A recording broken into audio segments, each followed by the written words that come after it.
Oh Lord, help me, please. I'm trying to release everything that's within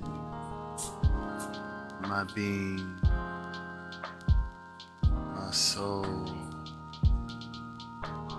Just relax, relax, manifest positive vibes, manifest the good things in life to come to us real soon. Manifest the good things in life to come to us real soon. Future riches, future prosperity, health and wealth, and a lot of love.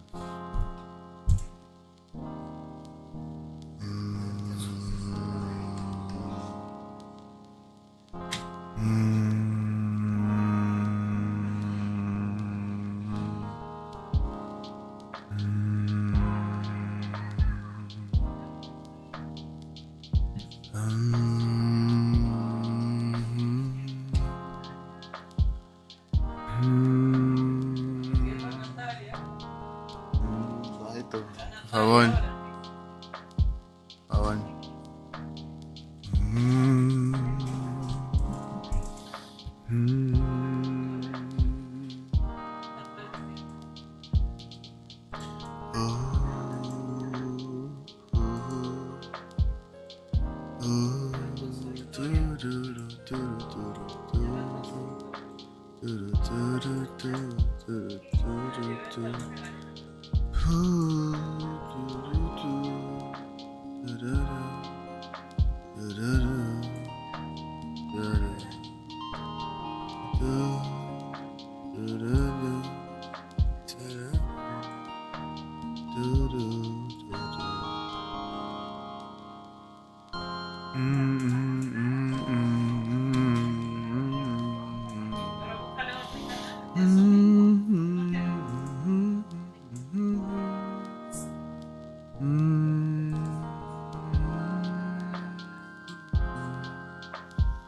See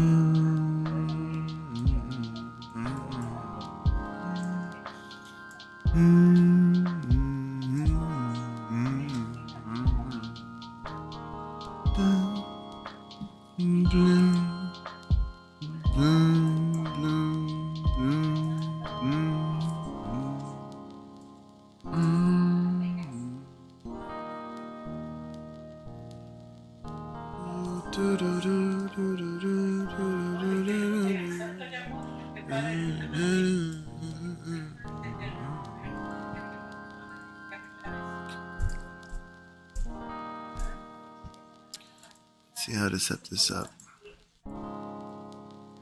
How do I set this up? 5 minutes doesn't really make sense here. What are we seeing?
Robotics.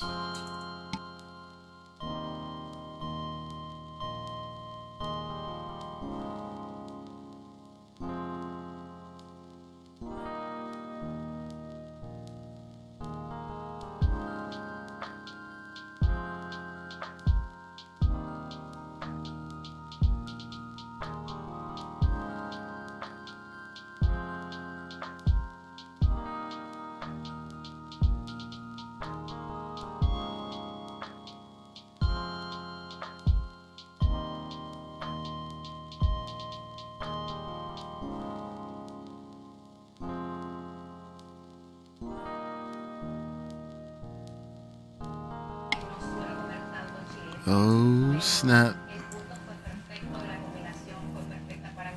I see some confetti on the chat. Who could this person be? I wonder who it is.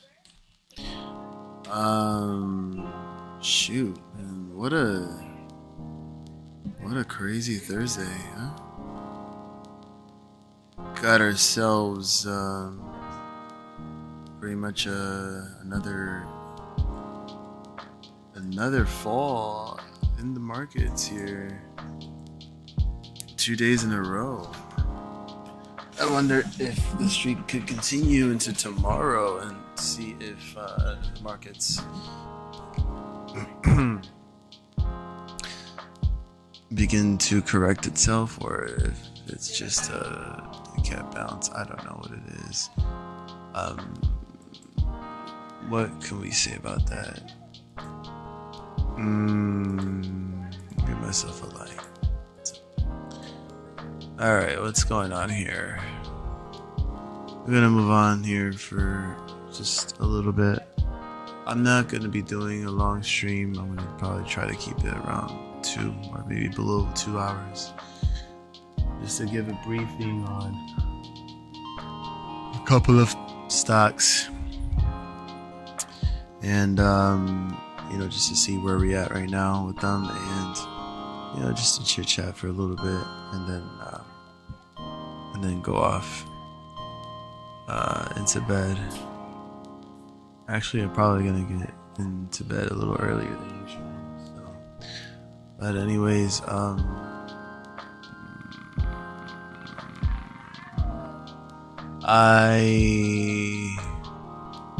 I think perhaps might have to wait just a little bit longer. I'm not too sure. But we'll take a look at this. We'll take a look at a couple of things, and then, you know, nothing too crazy. Oh, this has no data, but it looks like $5 was the resistance here for Serve Robotics. That is interesting. So yeah, there's no options chain there. Oh, apparently it disconnected. Oh no. How could this be?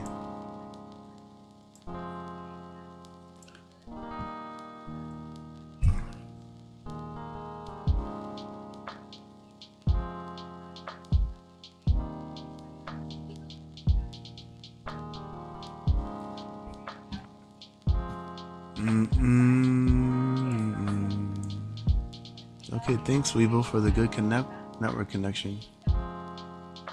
Pretty sure it was connected the whole time.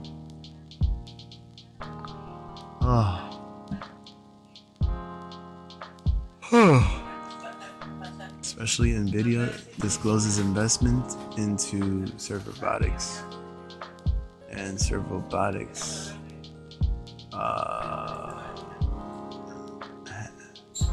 this thing surged from a bottom of $2.51 to a high of $5.09.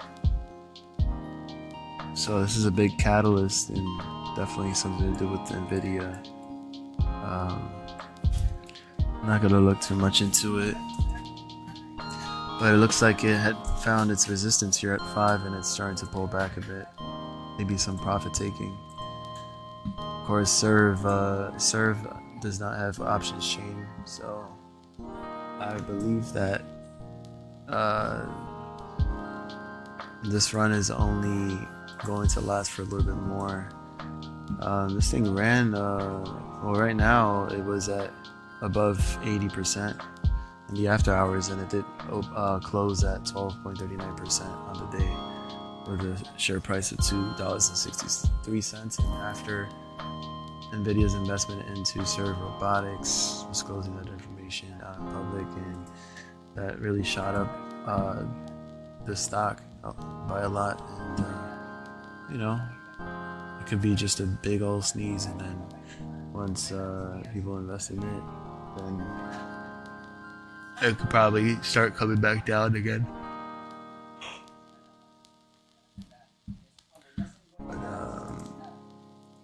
Main focus though,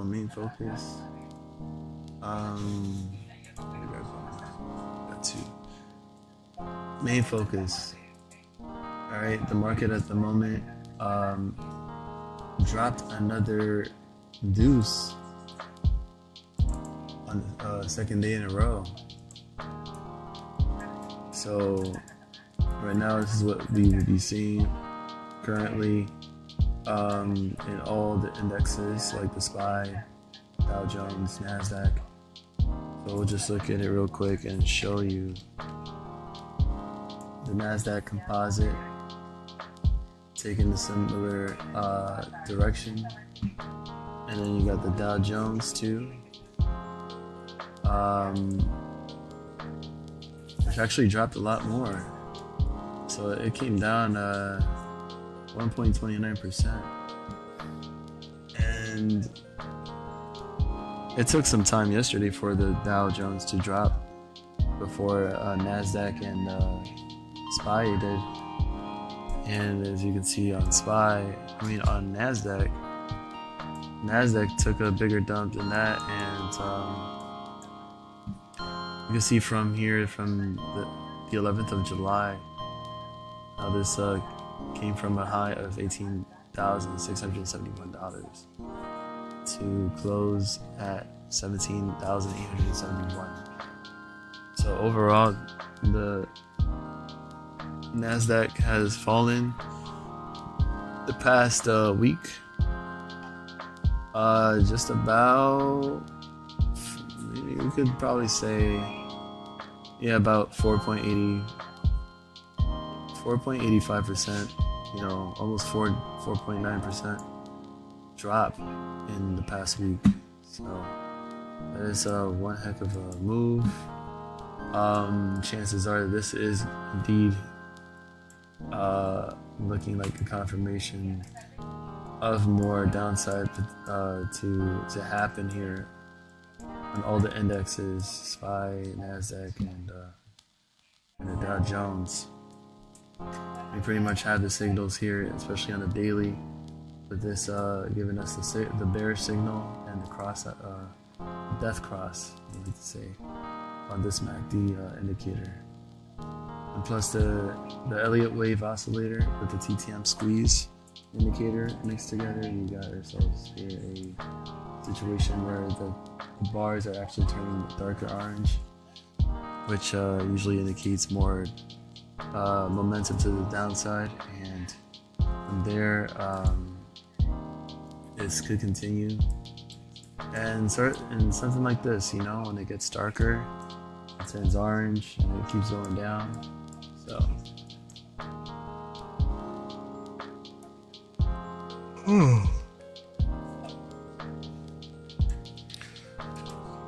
and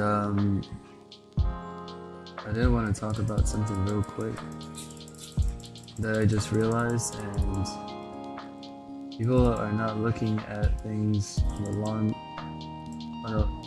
long term things when it comes to the market. I want to say that the market definitely has the potential to maybe give ourselves a correction back to like 540 before this month is over, which would be crazy, right? To predict something like that. And that's a big drop there. So you can imagine what's in store for us during these last few weeks. The month of July, as I've said before, the month of July would be a hot month, besides the fact that it's my birthday later on next week. But regardless, yeah, we're just currently looking at GME just closing the aftermarket hours. Our aftermarket hours is closed officially. It's 8:02, and it did have a little spike here where let's see, what is this? 26.14 is the price right now. So it's trying to stay above 26. It definitely fell below that to a low of 25.73, I believe. It's a wild drop there, and it's only a matter of time when there's more to come for GME. But as I'm seeing here on the 24-hour chart for GME, it looks really engulfed here on the last 24-hour candle, but it's trying to hold above that I would say the 200 the 50 EMA, the 50 simple moving average. And the only way for GME to actually maintain strength is to stay above the 50-day EMA, which is at 26.06 currently, and it's where it is right now. But it's been trying to hit a bottom, and it's not, you know, it's still not there yet. So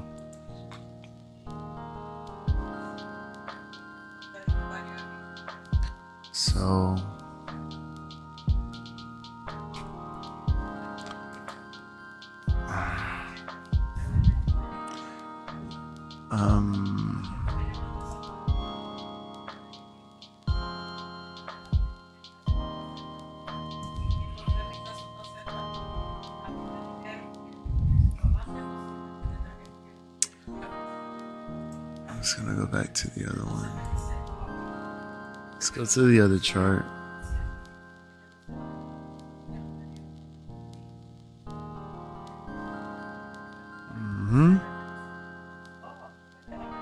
See how this chart plays out. Because we're gonna try to see if we can actually look at any signals. See if there's anything that can show us that, you know, that the stock is in rebound and it's gonna come back. Let's see what happens. Wow.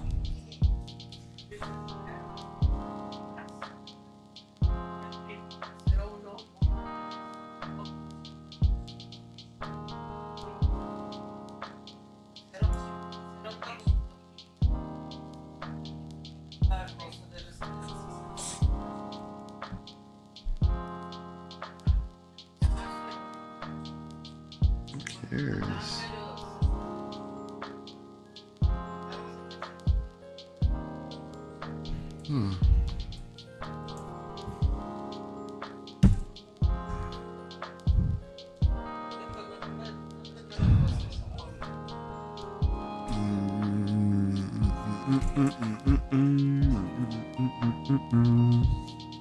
Let's see. Oh,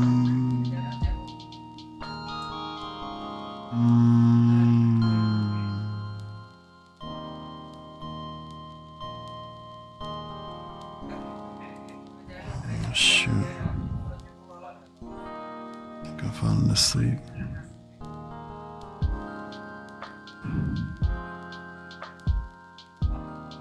No. Okay.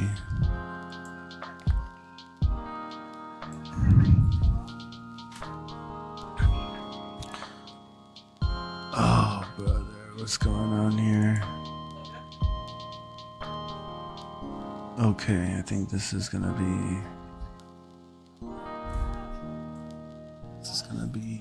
difficult. I can't believe I'm falling asleep already. What the hell is going on?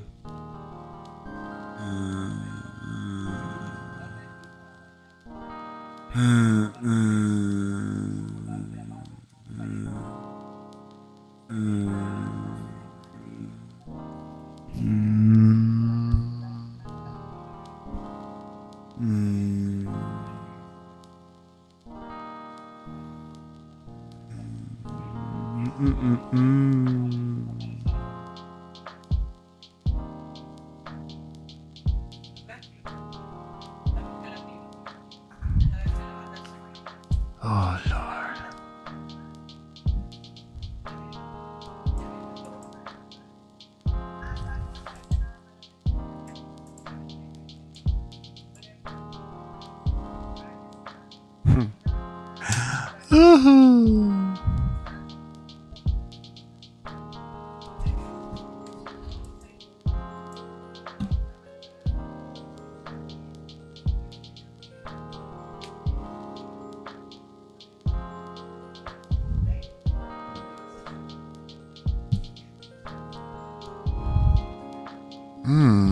Damn, my joints are hurting.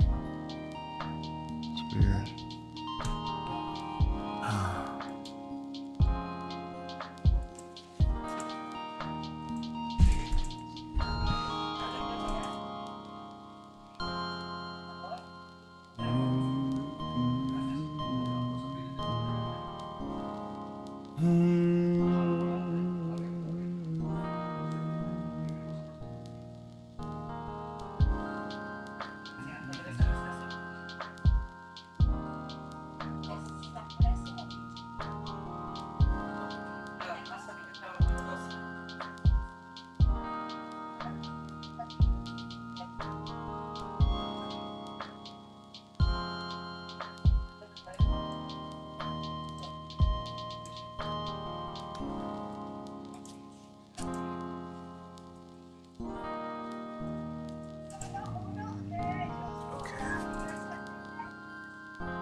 Man, this too is actually sleeping.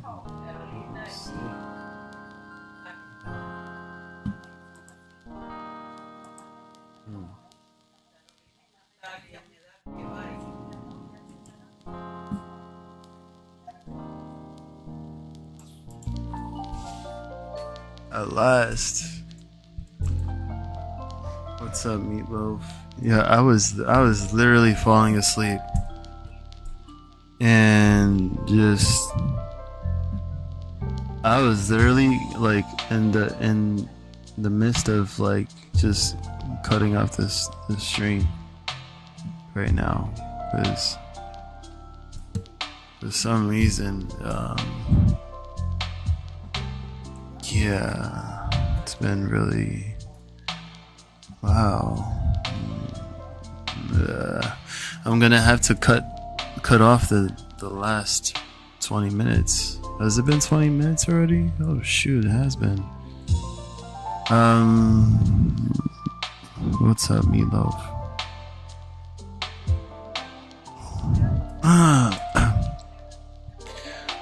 What's that? I'm still vibing off your hot single. Yes, Trump, Trizzy, Trump. Oh gosh, you might as well just clip it and then upload it to YouTube, but remember, give me the credit. You know, I think that's what I should do. I should like take that and just clip it and then just upload it just randomly. Oh my god, I'm just so out of it right now, dude, for real. And I'm tired, I'm like a little worn out.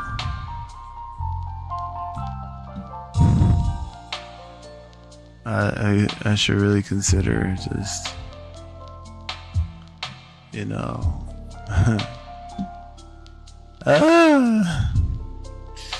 but yeah, what do you think about the markets? We got markets here dropping once again here, taking a nasty dive, and it looks like it's wanting to continue.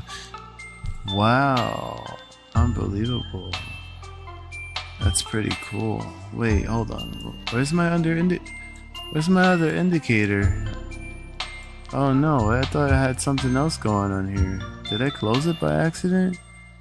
Shoot. Tell me not. That was a crazy trade. I mean, look at how futures look like, dude. And look at this, right? You still have all this room technically to come down and continue the bearish divergence. Yeah, you could see it here on the 9 to 12 EMA clouds, turning around just as it should, just to give that confirmation of that downside to continue, and also the cloud to thin out and eventually switch to red, you know? Just like, you know, you pretty much know how it works out. That's what we need.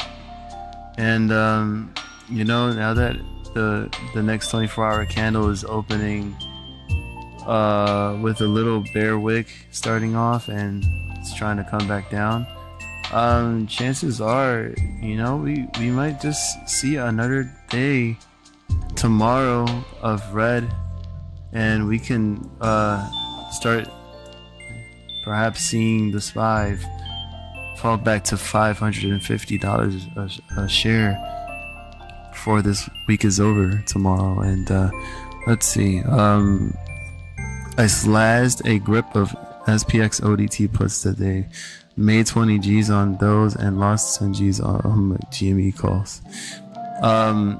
You see, that's what I wanted to discuss with everybody. I really think that, oh my god, look, this thing took a big dump, a big drop. Let's see, it looks like, yeah, so So here's the thing, bro, and it's something that I wanted to talk about, but then I don't know how sensitive the topic is, and it has something to do with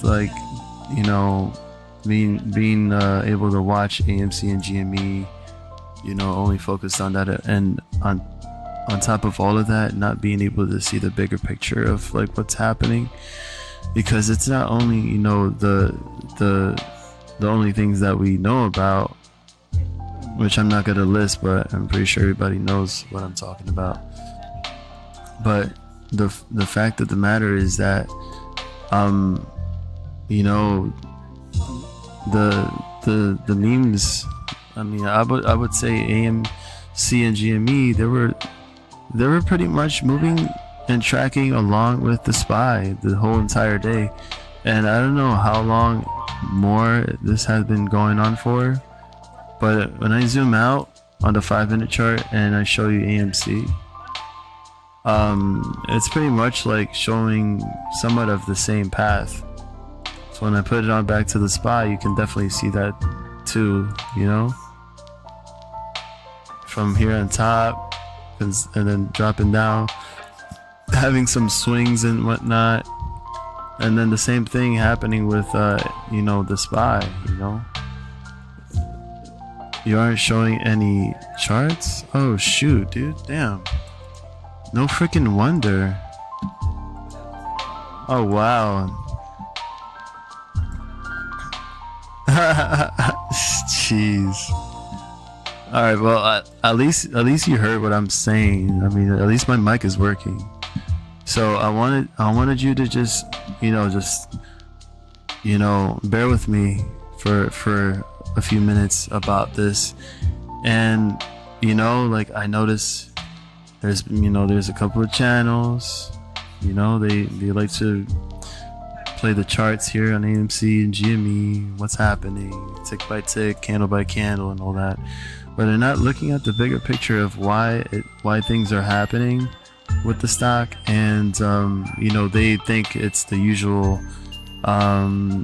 he did this, and it's being shorted, and manipulation, dark pools, and all that stuff. Yeah, that's the case, but you also gotta realize that the memes are still influenced by the markets and what it's doing, because from what I realized, and I wanna be able to at least zoom in here and kind of make somewhat of a bars pattern from this point, and be able to copy from here, from I guess July 5th all the way to here, copy this, delete, go to AMC real quick, and here paste it. I know it's gonna freaking, yeah, of course I know it was gonna do that.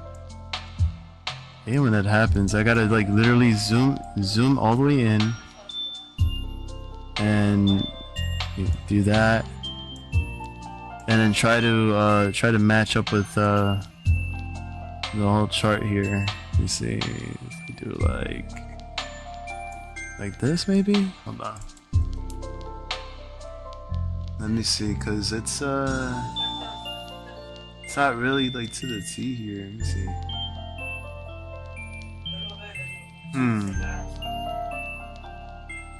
Let's see. I want to say whatever was happening at this point was not following the SPY in any type of way. Let's see. If I do it like this, maybe. Hold on. Okay. I want to see if I can actually match this. From this point, I can kind of see it. You can kind of see the resemblance in the chart and the way that the SPY and AMC have been tracking with each other, especially the big drop that we've been having for the past 2 days, well, including yesterday and today. And then we have all this uptrend going on and also here. But in the mix of things too as well, you know, you have moments where AMC and GME were having their sneezes, so it's, you know, pretty much like you know, like a hiccup here. Hold on. Give me a second. So, you know, you have this going on, but you know, you had back then, you got a hiccup there, a hiccup here, and some places here as well. But then afterwards, most of the time it would still track with the SPY, and you know, then after that, you know, the 2 days that we've been having, you know, being in the red and stuff, this is pretty much the same algos that took place yesterday and today. So you know, for people that watch, like I said, that watch AMC and GME, and you know, like I feel like, you know, they just need to look at the bigger picture and what's happening with the markets in general, and what's happening with AMC and GME, because this is looking, and I could do it again here. I can literally just trace it, boom, just copy it, and then go to AMC, and then just show it to you once again. And let me just freaking Lord have mercy, I gotta always do this. Hold on. So you guys can take notes. What's up, Cat? How's it going? And you know, pretty much here's what I'm trying to show you is simply just that. You know, we were pretty much tracking with the SPY, you know, majority of the time.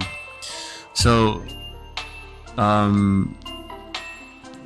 so in my opinion,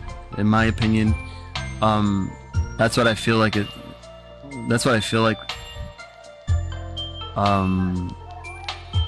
it's what's occurring. Excuse me, my God. It's what's occurring right now with AMC and GME, and I'm pretty sure a majority of the stock market too as well. A majority of these stocks, just you know, falling with the SPY, and Nasdaq took another dump, and also Dow Jones finally taking a massive dump too as well. So the second day that the markets have been falling. So but yeah, it's okay. Yeah. Alright, Cat. Yeah, I'm just here. Surprisingly, I am actually falling asleep. It's been quiet for the past 20 minutes since I actually started streaming. And then over Moisten's Meatloaf came in and you know, saw that I was on, so we're just chilling here, and we're just waiting to see if more people can come up and just, you know, hang in for a little bit. But if not, you know, I'll just, you know, do my usual for a bit, and then just call it a night and cut it short. But yeah, how was everything with you today, and how was the trading? Did you get into anything? Still diamond handing? What is your situation? And as I wait for your response, I'm just letting you know that everything that's being said in this stream and in the chat is just strictly in our opinion, not financial advice. Can't tell you to buy or sell, and you know, you're your own decision maker of your investments. As long as you're trading safely, you know your limits and you know your risks, and that goes for you too, Malik. So, you know, this is why you have to look at This is why you have to look at the levels. You have to look at your indicators, and you have to see like where is actually showing the top and where it's actually showing the bottom, and from there you make your decision based on that, and you make sure that you set up your levels and you set up your limits, as long as you're making money, and that's what truly matters. But the point that I was trying to make here is pretty much no matter what the situation is with AMC and GME, just know that, you know, it's a nothing burger. You know, we've seen drops here and there, but we also seen that it's been heavily influenced by how the market is moving, and pretty much for the past 2 days you've seen the same exact thing happen. But is it really over? Heck no, it's not. And the narrative is still remains the same, and it's not over until the fat lady sings, just like somebody usually tells me. So, you know, that's why you know what you hold. You know what the situation is when it happens, and the fact that is just not time yet, because right now the SPY is still considered to be, you know, near all-time highs, but it's starting to look like, you know, it's changing its direction here, and it's, you know, looking pretty bearish in my opinion. So with that being said, you know, we're just waiting on futures to figure out what's gonna happen tomorrow. As of right now, futures is showing that there's still consolidation here happening here on the 5-minute chart, and you know, if it drops from there and it continues that trend, then forget about it. I feel like, you know, we'll definitely end this week with another drop, maybe a 0.5%, maybe another % down, depending on what happens. And also the memes could be affected. So if you see that happening, don't play one bias, you know, play on both sides, take advantage of it. Again, you know, always use your limits, use your risks, and, you know, make a killing, make some bags, compound that shit, and you know, you'll have more than what you had yesterday, and you could be able to use that as ammo if you want to get more AMC, GME, whatever you want, you're into. Not financial advice. So, for example, if you see the S&P 500 recover from this point and start to make its way back up, and let's say we see the SPY come back over to like 5640, which I believe it's like 556, 558 on the SPY, then I'm pretty sure the rest of the market will consider recovering alongside with it.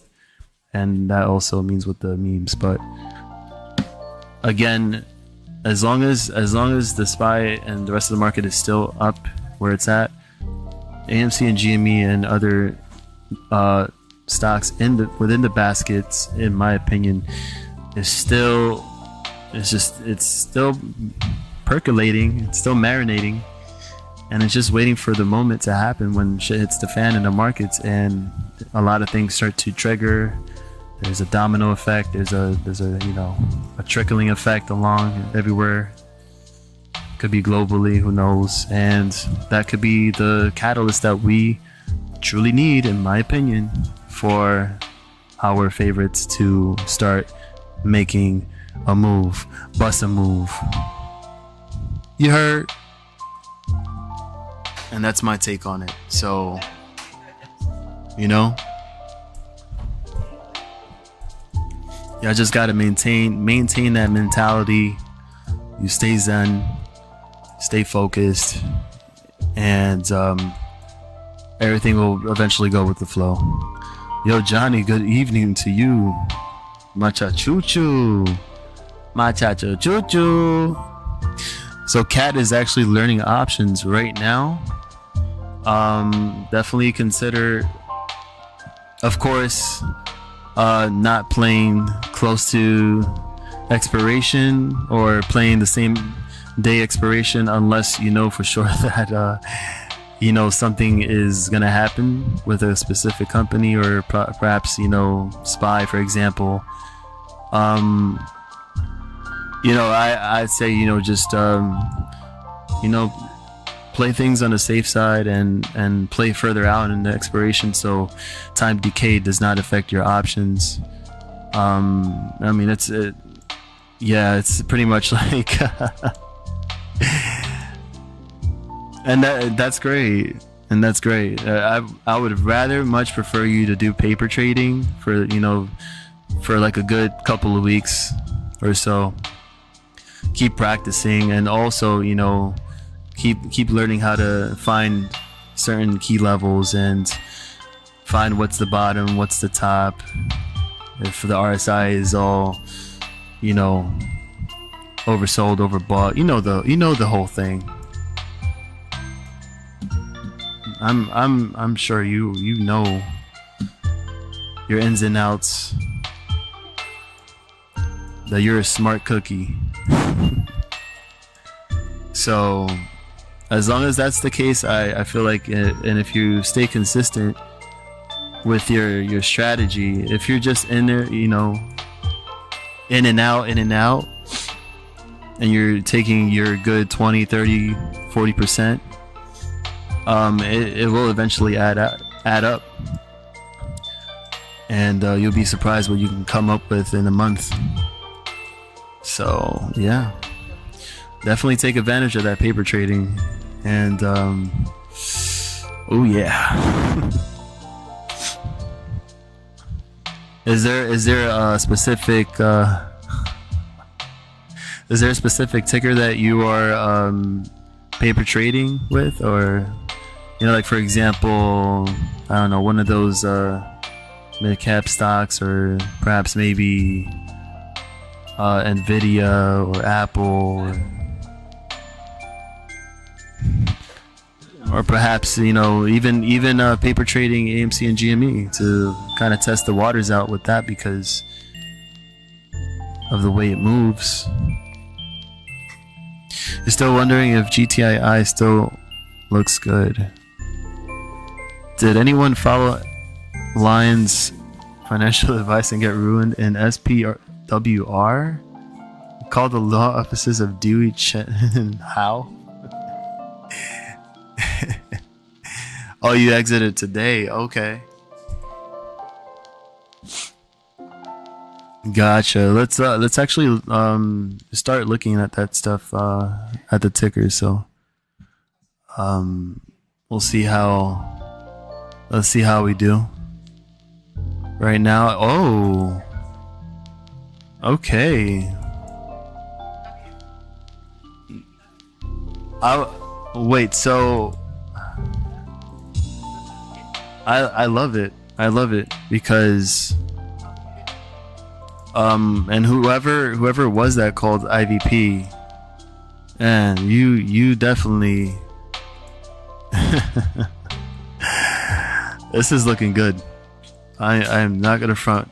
This is looking good, I'm telling you. So let's see. You're doing NVD. Oh, that's yield max option strategy with Nvidia. And so you already know the situation with Nvidia since it's actually selling off. So that's your cue to play that certain direction, if you know what I mean, until you see it kind of bottoming out. But also use the SPY as a reference if you're gonna play that.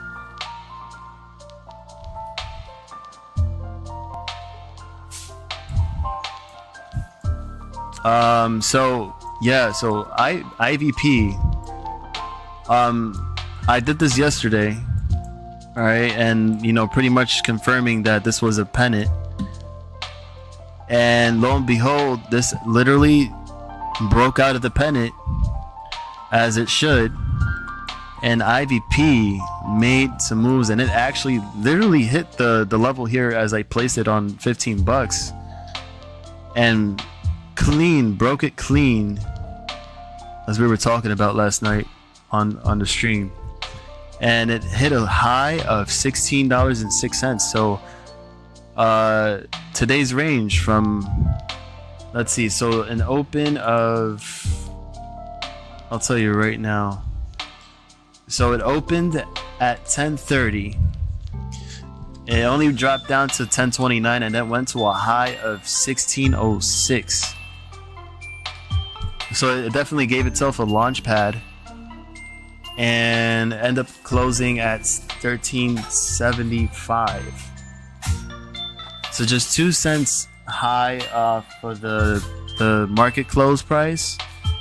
And let's look at the smaller time frames, and looking at how the trend looks like. I gotta tell you, this looks juicy as hell. So I don't know, you Mark Maddox, you said you exited today. 15 or 16 could have been that heavy resistance here, because you can see on the 15th of July it tried hitting 15 and it pulled back. So in some ways this is pretty much like a little resistance area here. So until then, I'm not too sure if like you said before, if they started to cover the legal shorts. And we can just definitely check there real quick and see what the situation is. We have 0.04 days to cover, the short interest ratio, and the short interest float percentage float of 39.50. This still hasn't been updated, so I'm actually surprised. Yeah, let me check Chart Exchange real quick, because I always wonder why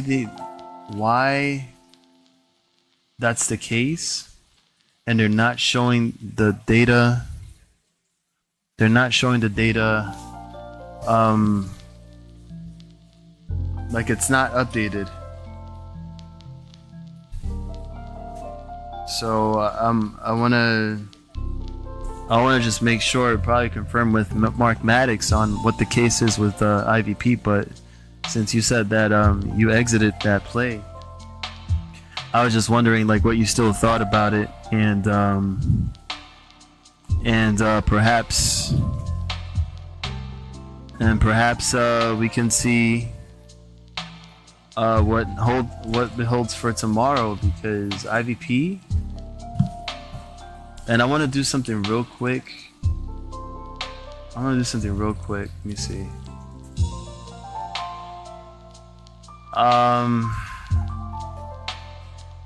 SMA close. 80 Hopkins, what's up, man? Welcome to the stream. What about GTII? We can definitely check out GTII in just a few moments. I think it's still hanging around 7 to 8 cents, right? Let's see. Oh my god. Oh my god. It's 4.5 cents. Oh my god. What did something happen to 80 Hopkins? Was something said today? Or I don't know, because I know not legal advice was streaming, or he was on with William. So I don't know what the case is, but Wow, GTII closing down 40.66% at 4.5 cents. In my wildest dreams, I would have never imagined that would actually happen. Okay, well, we'll check out and see what happens. We'll check in a few moments because that's crazy to me. That is crazy to me. I mean, even though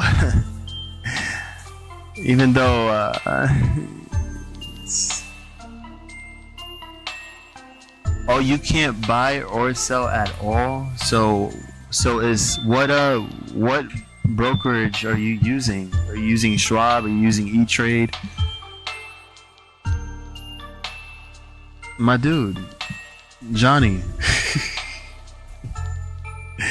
What's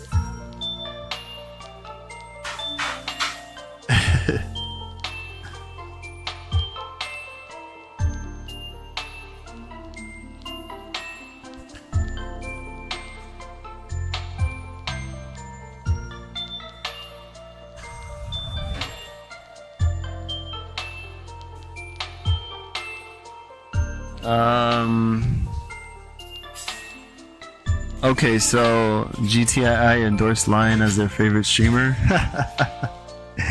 That's hilarious.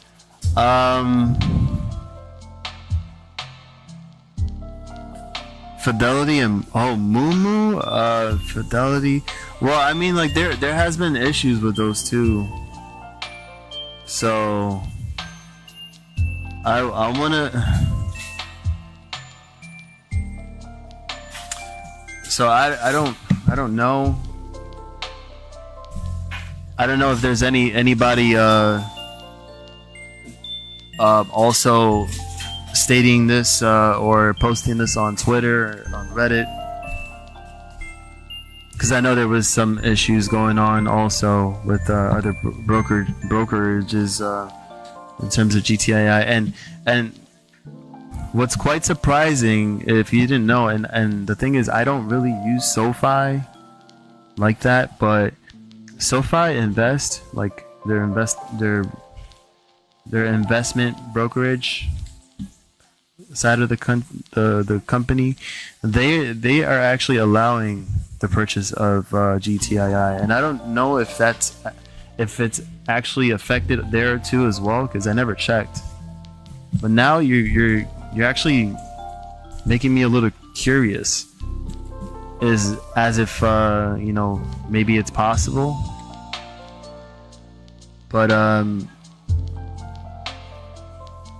gonna have to look into it more in detail, and I'm probably gonna have to ask a couple of people that are in GTII and see if they also have issues in those brokerages, if they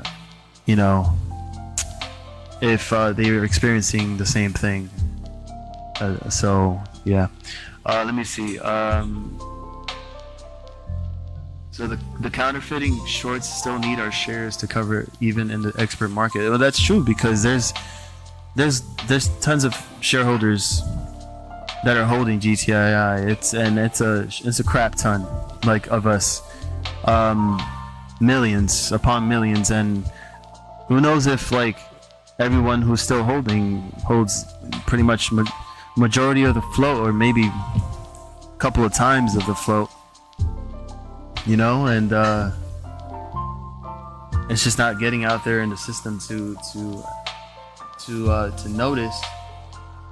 And with SEC and all these other cats just not being able to do anything about it, in my opinion, allegedly, supposedly. Let me see. Lion fact of the day: when a cat purrs, it can mean more than just contentment. Cats also purr when they are frightened, in pain, or even when they are expiring. Damn.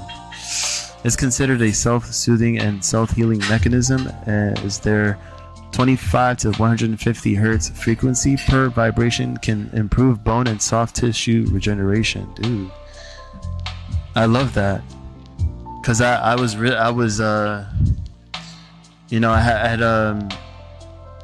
somebody in the past, and she had a cat, and I adored him. He was like my son, and he would always like put himself on top of my chest when I was sleeping. And the purring, like, just you can just feel the frequency, and you can feel how much it really helped, you know, in terms of like you having anxiety and stuff. So that's a great fact. I love that you shared that with me. Thank you. Didn't sell IVP because it was only green. Okay. Oh shit, it was the only green stock today, Johnny. Holy crap. As long as you made bank with it, dude, that's what matters. And you got plenty of ammo for something else. With our lion, it just means he's playing with himself. Shut up, Mark. My God. Mark Maddox, that's causing a rising wedge pattern in Lions Pantalon.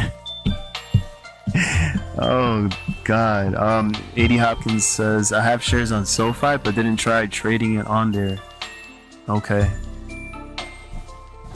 But if it's still moving on SoFi, 80 Hopkins, and that goes for like every other brokerages that trade GTII, then I would think that it's still being traded. But if it happened during a certain time frame, and then maybe you probably might get a chance to be able to buy or sell again tomorrow.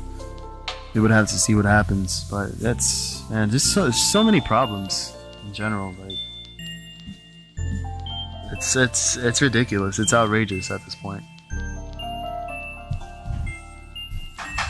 But I'm just hoping that there's nothing that, you know, could, you know, fear the shareholders and you know, panic everybody else, and, you know, kind of just give up, and that's it. Let's see, many brokers require one to be an accredited investor to play in the expert market. Sometimes brokers allow you to use a market specialist to purchase shares there. And this is the first time I'm actually hearing this for GTII. This is new. I sold all my SoFi today, not a big profit. Yeah, financials, you know, the financial sector was coming down with the market, so go figure, you know.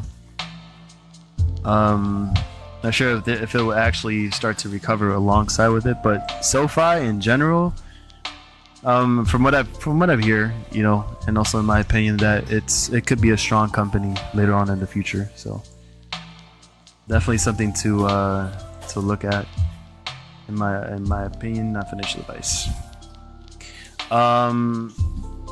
I need to check something real quick. I need to switch indicators here. So if I could just do this real quick, and you can probably look at the same time. So I'm gonna do this, and we're gonna go to indicators, and I need to look for the SMA, the simple moving averages. Let's see. Simple moving average. Let's see if it's this one. I get confused sometimes. No, it's not that one.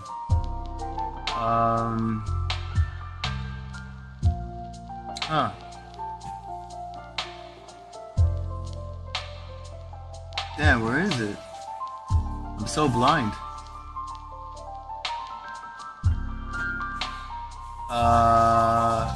RSI, no paint. Yeah, that's interesting. I don't know where SMA. Let me look at this. No.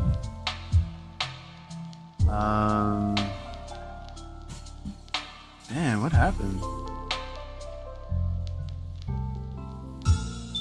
My bad, guy. Maybe it's this one. This one? No, looks weird. 950 and 180? EMA 20? Sure. Okay, sure. We'll try this and see how that works. You got your buy signals too and your sell signals. But then again, take it with a grain of salt.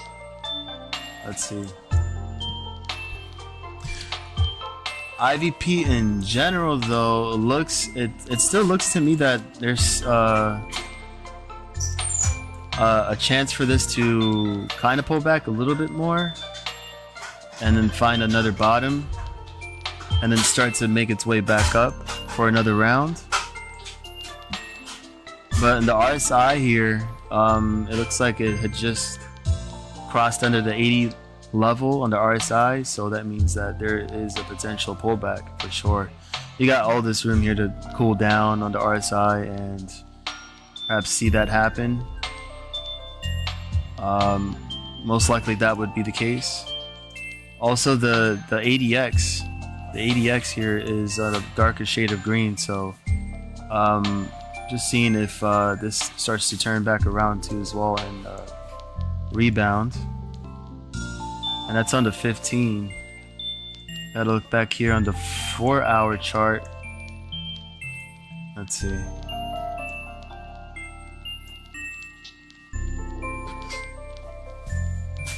Overall, not bad because quite frankly, this candle on the 4-hour is looking like a doji, but it was actually making its way back up during after hours and it closed at around 1375, so it could try to pop right back over 14 and try to retest 15 tomorrow. But if this turns out to be a evening star pattern, I think it's an evening star pattern, yeah it is, and then the next candle would have to be a reversal and it would have to be a big engulfing red candle and probably will pull back to like 12 or maybe 1150 and see if it holds from there. Here goes Eric, my G, what's up? Man of the hour. Johnny, ADX, Mark, Maddox, Cat, Meatloaf, Malik. I just thank you all for being here for tonight, just to spend time with just a little bit, you know. Not Aguadas. Like I'm really considering going to the gym next week. I need to get back into shape. Not that I'm fat or anything, but yeah, man, I just been feeling it. I've been having some chest pains on the left side. So I feel like I need to take care of myself a little bit better.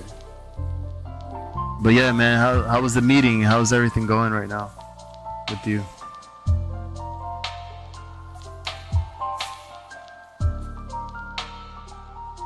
$10. Let's see the 10-minute. Actually, you know what? The 10-minute chart on IVP. It's actually coming back around. We'll still need the MACD to test that orange line right there and cross over, so that we can get a confirmation that IVP is gonna make another push tomorrow. Maybe during the after pre-market hours, and we'll see this try to rip back to $15, and if not, then you might see this return back to 12, 1150, 12, around that range, or perhaps maybe into this box. So that's that for IVP. So let's look quickly at GTII and see what the hell happened. And my G, this is crazy. This is insane. That's because you're stealing blood flow with your nocturnal activities. Isn't that a fact, huh? I should be standing up in between and doing some squats. Right now. I should just like do some squats.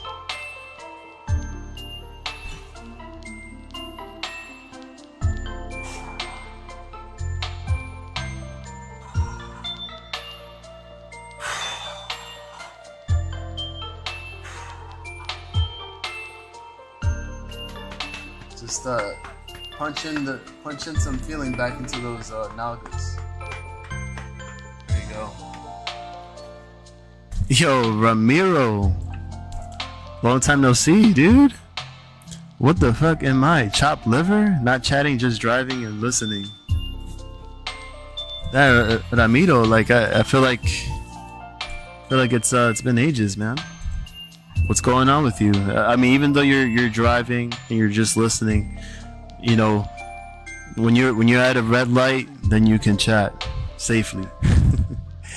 But yeah, man, glad you can make it, Ramiro. And Eric G says, "What's up, Ramiro Garcia?" And he's cheering you on with a tecate. All right.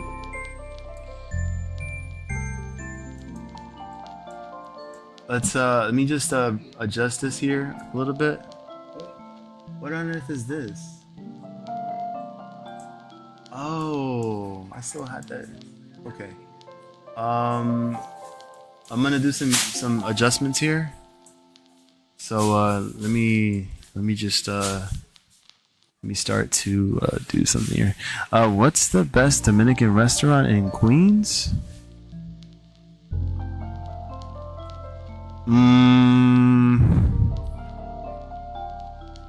I want to say the one that I've been going to for half of my life.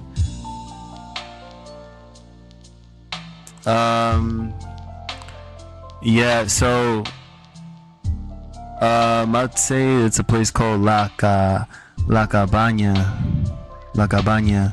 So LACBCABA, and with the accent on top, La Cabana. It's got some good mofongo with chicharrón and some onions, sweet onions on top of it, and garlic. And they got a lot of their food is quite delicious, so for sure. So that's La Cabana.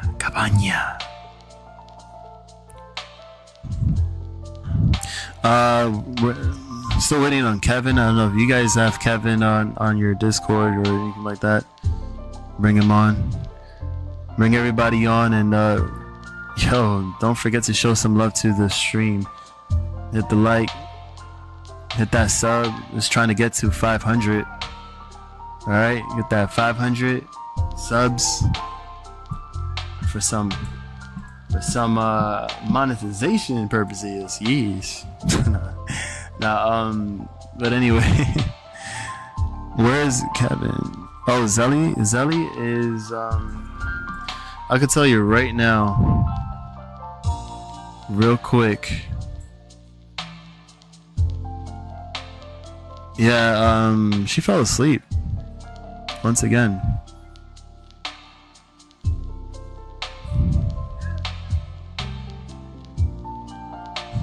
She woke up and then fell asleep. In her dreams, that's probably sweet. So sweet with me. Yeah. Well, she's with us in a dream, so she's modding. So we'll just make believe that she's here and typing to us.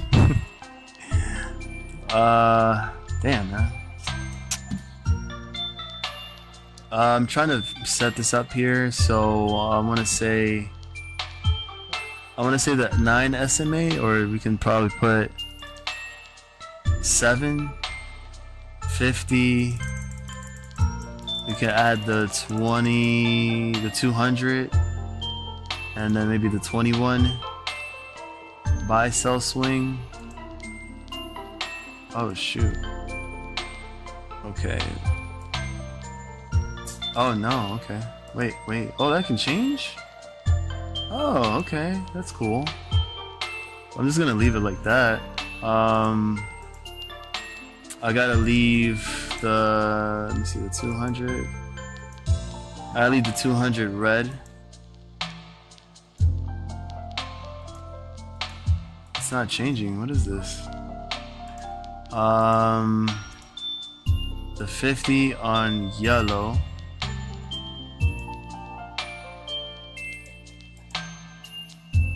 Make it thick maybe. And the 9, or we could probably put it like this. I think that makes sense. But what is this one though? Let me see. Oh, okay. This would have to be maybe like green or something. Hold on. Or maybe purple. Or light purple. Is it La Cabana Rodriguez? That's in Brooklyn. No, it's in Corona. It's in a place in Queens called Corona. La Cabana. Corona. Coronitas. I think this one looks better. I'll do it like that. There you go. What is the line here? Oh, that's the buy. Okay. Oh, I don't need this line. Okay, I don't need that line. Bar color? No. Background color? No. Okay, I think it's good now here. Okay, yeah, that's fine. We'll use that. Wait, hold on. Wait, hold on. What did I do? No. No.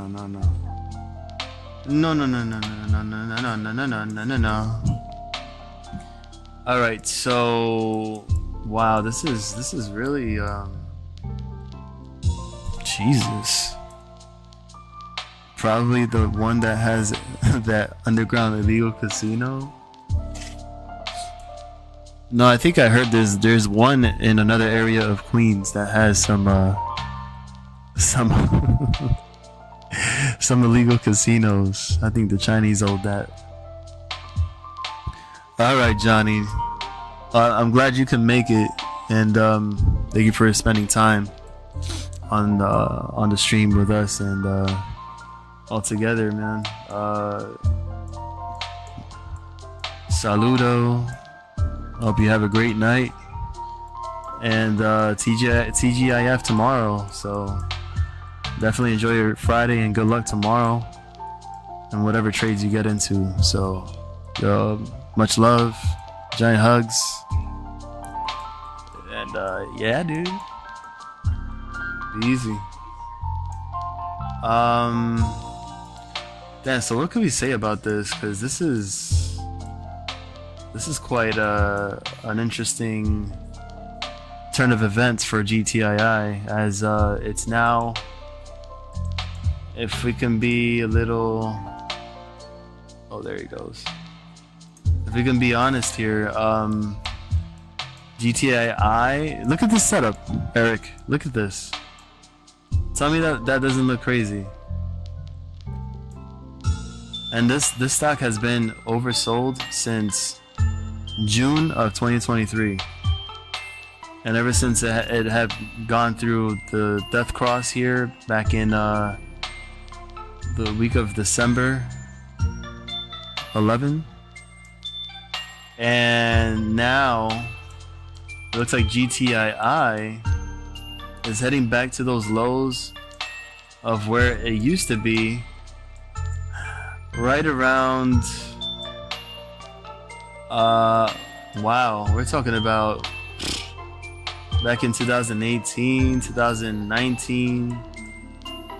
We're literally on this area right there. That is insane.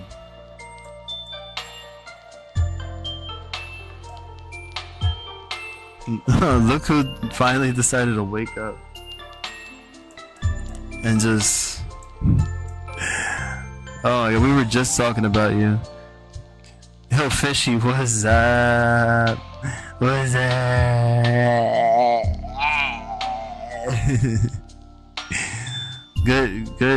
Good day to you, Sally. Glad you can make it.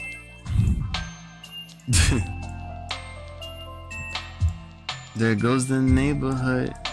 Oh my God, what happened? Now all of a sudden everything changed now, and I'm like, whoa, what the hell?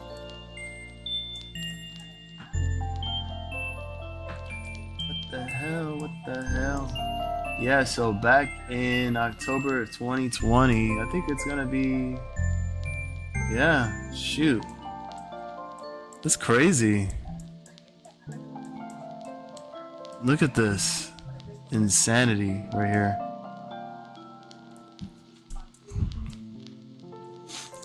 How's everything with you, Fishy?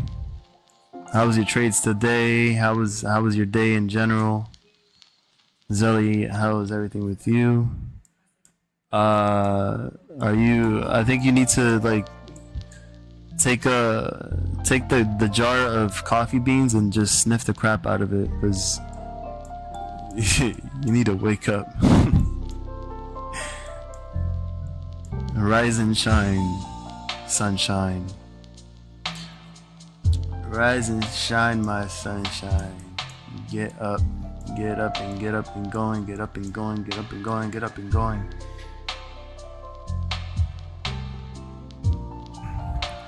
Mark, take your tongue back inside before the lion in me comes out and bites the crap out of it.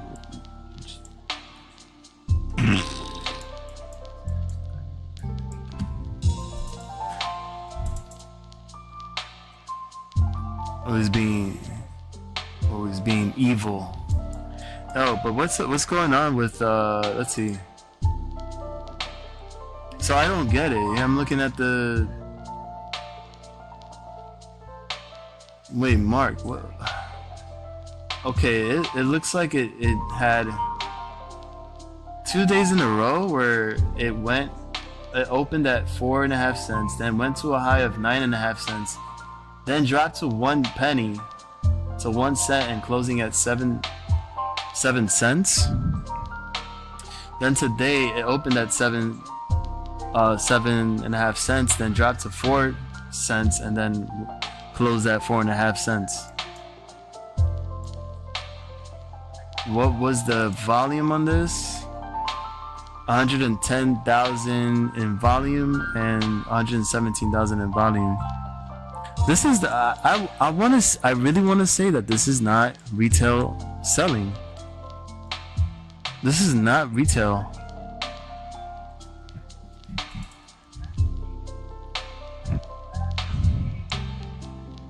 Yeah, Zelly's half asleep.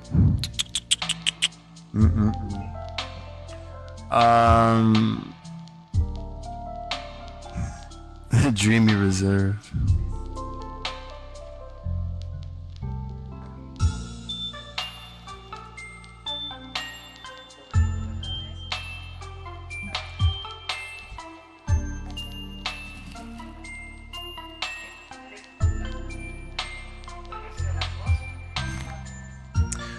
No public quotes in expert market. Throw a bid or offer out and see what happens.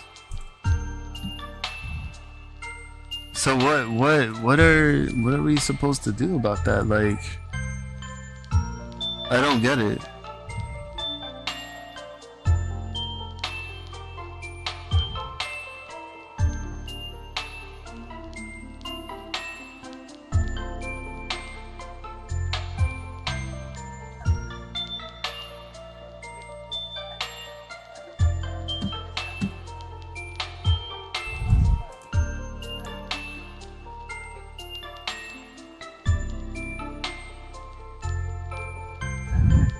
Yeah, I know.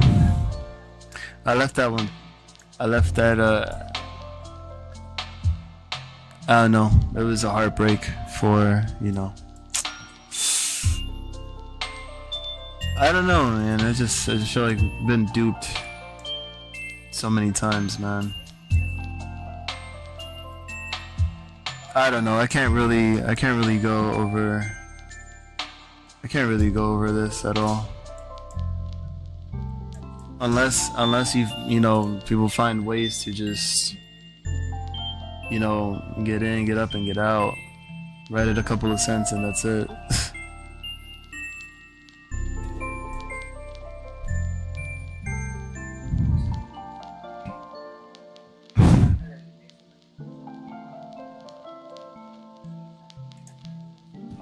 I don't know.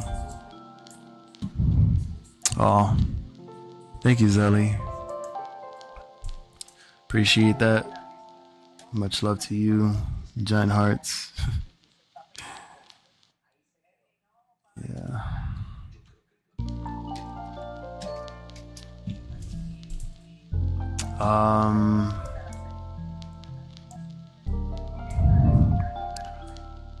That's what I was wondering, but I'm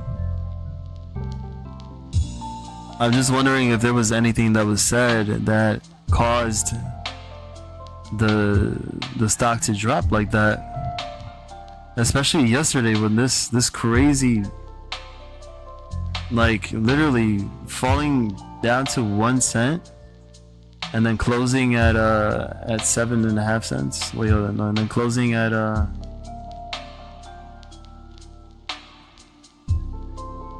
yeah, closing at 4.5 cents.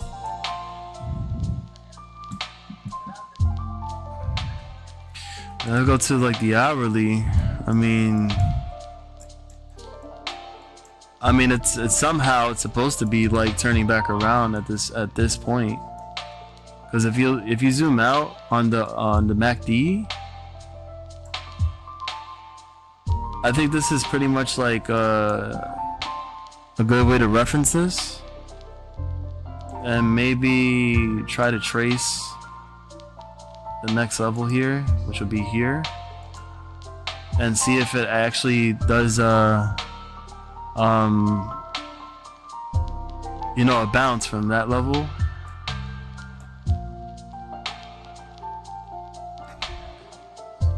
It has tested this before back then, so you got a couple of times where it has hung around this line in the past. So my theory, maybe it's just, you know, nothing, and it might just continue to, you know, follow that bearish divergence in the MACD. But if it were to decide to just retest this level here on the MACD and start to turn back around, then yeah, maybe we could see somewhat of a possibility of a reversal happening around 4 or 5 cents. Here in the hourly, you know, we see sort of like a hammer candle, but it's on a red. It's like starting in a red candle. So Fishy says, I thought I bought a 550 SPY put. Turns out it was a call. Oh shoot. Do you still have that do you still have that 550 call?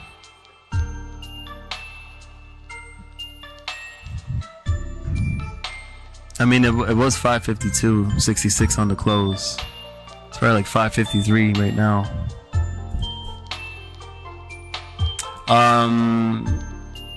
Who would be selling that low?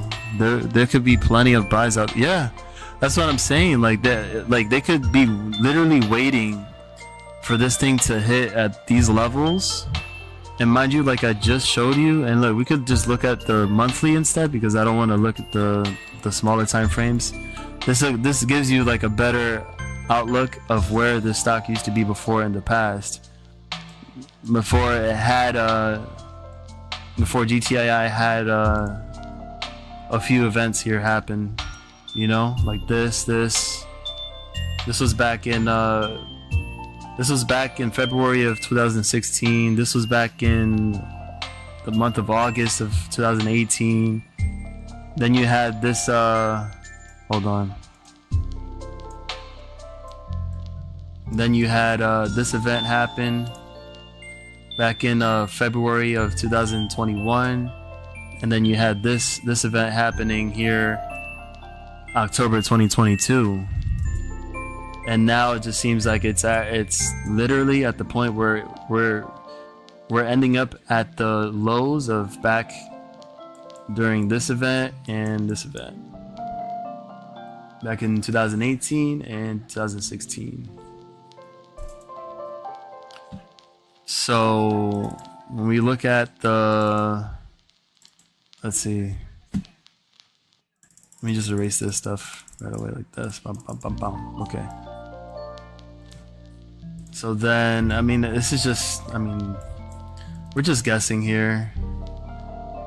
And if we can see here on the monthly, the MACD is just slowly like establishing the bottom little by little. So it's like, are we just like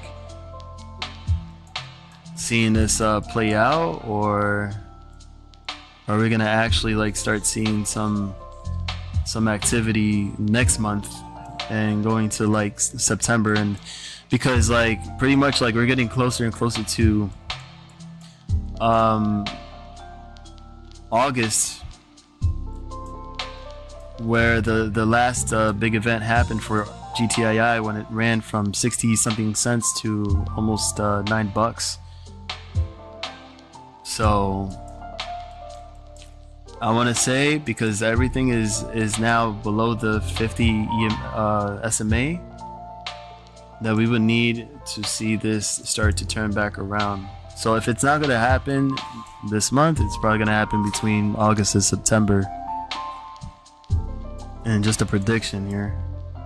And shoot, you know, we're willing to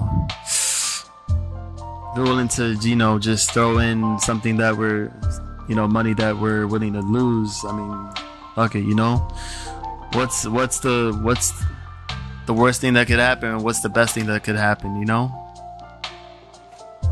right? Get ourselves a lottery ticket at this point and just be like, hey, you know,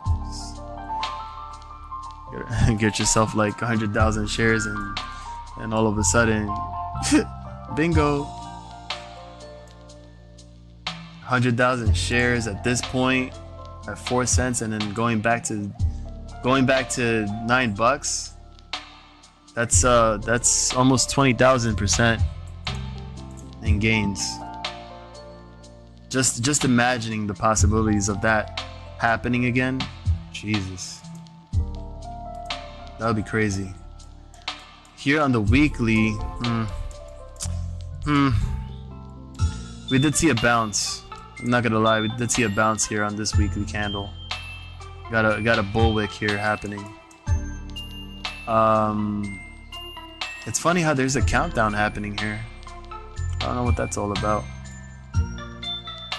But let's see. Fishy's like, fuck no, I bought in like a 558 for like, oh my god. Do your thing, Fishy. It's a no judgment zone, all right? It's trial and error, it's a lesson learned, and for the next time to be more disciplined and be able to know your limits and know your risks. As long as you make that money back, that's what matters, right? Let's see. Mark Maddox, too early. I got nothing clever to say. Yeah, you do need your coffee, Zeldy.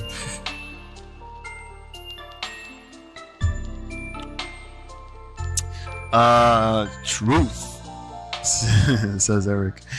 Gotta wait for the court appointed receivership. Then they'll need some time to poke around and get things back on track and get all the filings out. Then GTII could pop back on the pink sheets. So based on that speculation there, perhaps it's something that we could look back into, and perhaps play around and see what happens. I mean, we're talking about GTII being back at those levels at 2018, 2016. I'm willing to, you know, throw in something. And, you know, just let it sit there and see what happens. And that's about it until this whole thing is done with, and, you know, you got the filings and the court and all these other things, and then you got the new CEO coming on. What is it? The 29th of July, or is it August? I forget when. Rabari was supposed to become CEO of GTII officially. But anyways, let's quickly, we were just talking about IVP earlier too. IVP in the weekly though. IVP on the weekly a multi-week runner. Can you believe that? And busting through 15 to reach a high of 1606 today. That was a big run, big rally, closing at 32% on the day, and fulfilling that pennant and breaking out of it. This is what we did yesterday. So it literally did come to fruition, and it popped right out of that triangle. Then we got let's see, SoFi went down almost 4%. BNGO is still steady where it's at, and it could either fulfill this inverse head and shoulders, or it could, you know, possibly do a bear flag and then try to break below that. So who knows about that? Butterfree. We got Butterfly here. Butterfly with the reversal on the 4 hour, actually.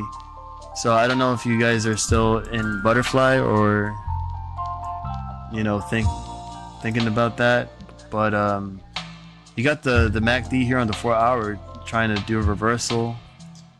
RSI is kicking back up, I see, and also the ADX with the bands here spreading back apart, and the green line here trying to increase in the strength right there. Oh, increase in trend. Let's see. So Zelly killed it on SPY put, so congratulations to her.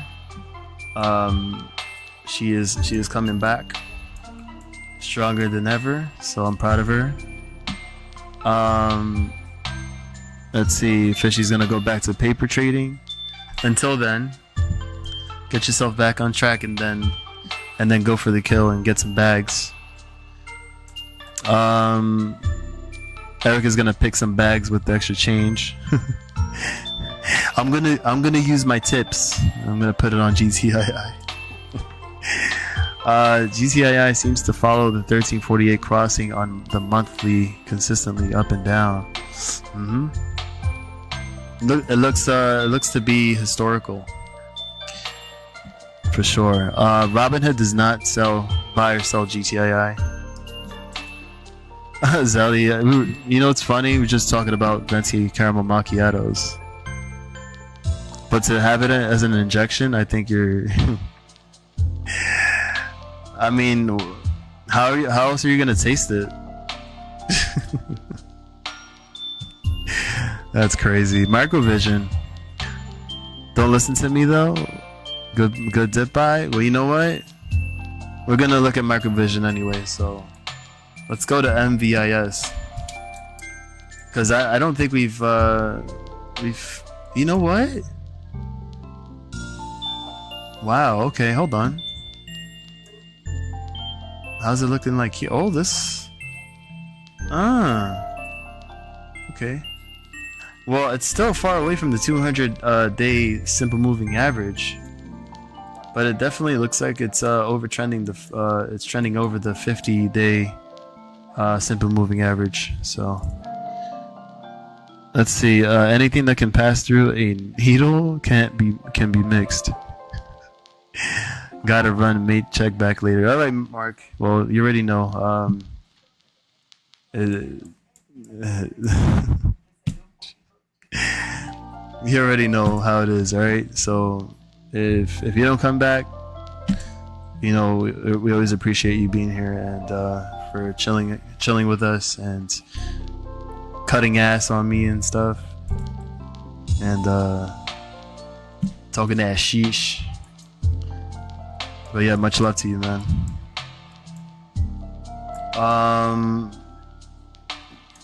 Well, you know what we see here is pretty much a golden cross, and this trending up. So it could be that Microvision is also going into a new cycle, a bullish cycle. It definitely has been shorted heavily for a long time here, back when this was like at what, $8 a share, back in June of last year. So that is crazy. And we could definitely look at MVIS to see how it's doing on the cost of borrow fee and the shares, and see if there's anything interesting to look at. And it looks like there is only 10,000 shares available left to borrow or to short at a 16.85% cost of borrow fee. So that's decent number there. And hold on, let me see if MVIS is available to trade on the 24-hour market. And no, it's not. Okay, so it's not. Let's check the ADX. Yes, let's do that right now.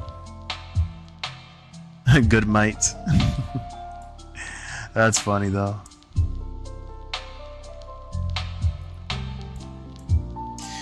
RSI here, potentially trying to bust a move. The ADX, let me see if it's different on the daily.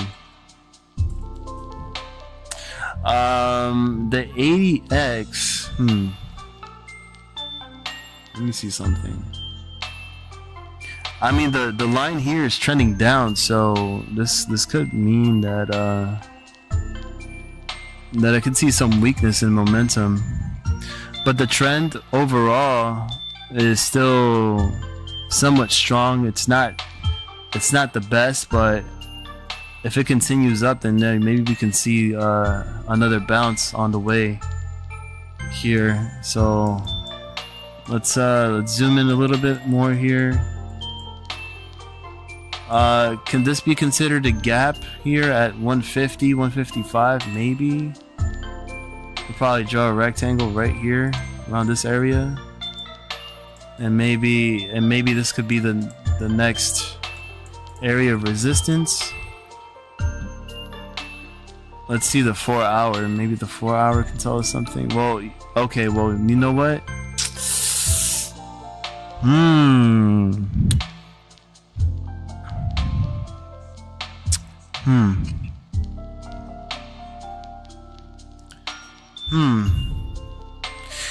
We did get a sell trigger here on the 4 hour chart.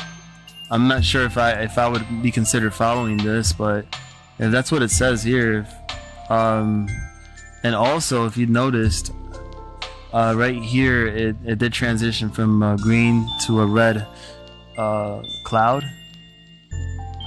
So chances are this could pull back a little bit, and perhaps we could retest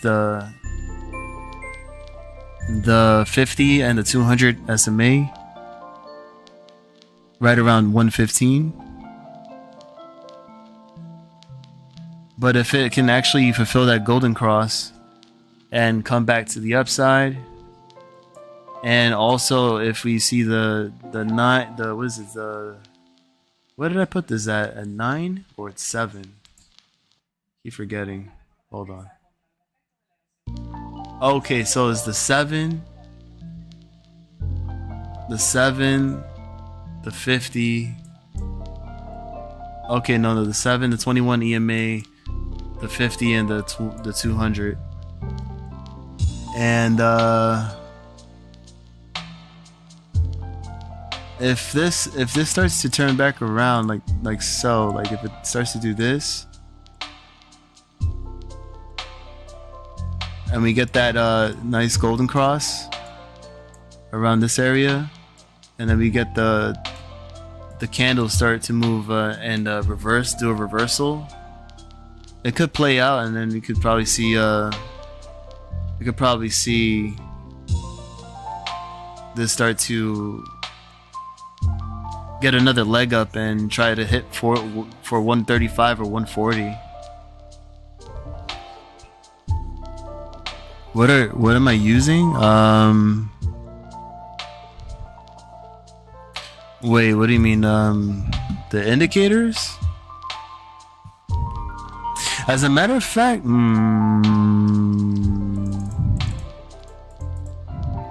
Let me see. Maybe. Okay, let me try it. Let me try a different.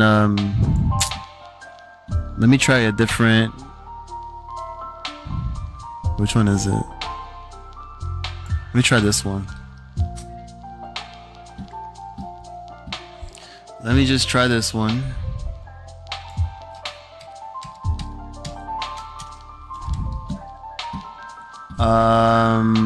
Four. Okay. Software? Oh, this is the Telemundo version of TradingView. Oh god. Welcome to Telemundo, my friend. Welcome to Telemundo. This is the trading version of Telemundo. Oh wait, hold on. I what the hell is this? Whoa, wait a minute. What the hell is this? When did I do this? Whoa, hold on.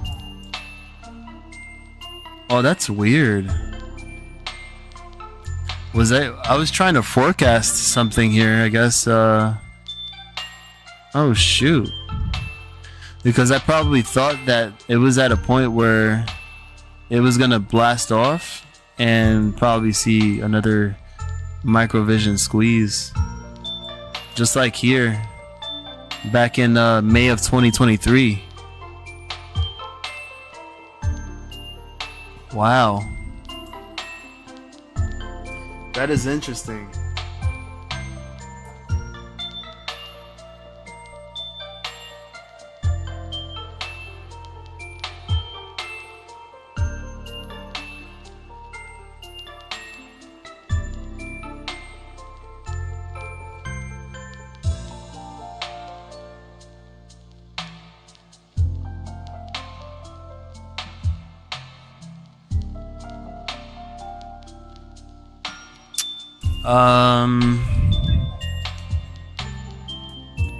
Yeah, I'm probably gonna have to erase that.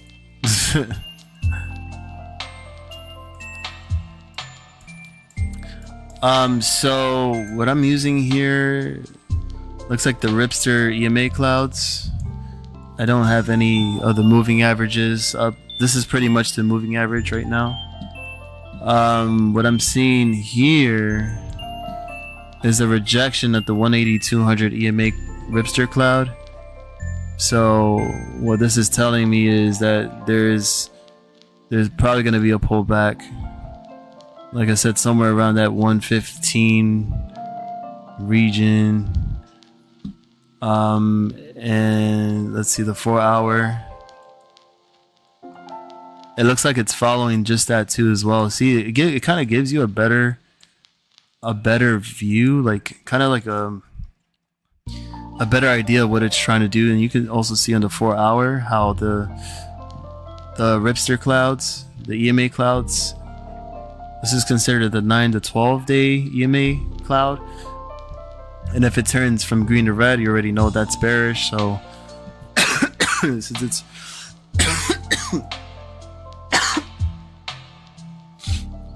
excuse me.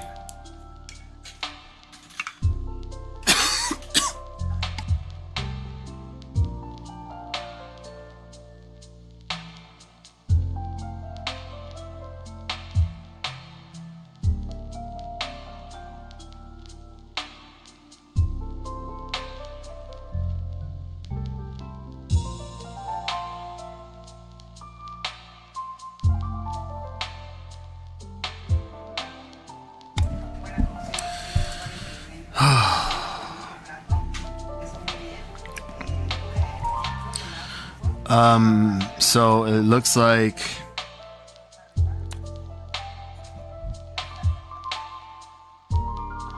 yeah, it does look like it could try to pull back here around that price range, 115.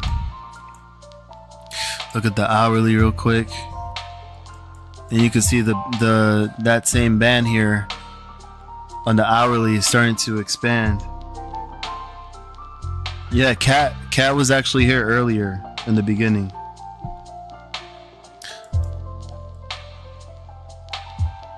She was there for the beginning of the stream.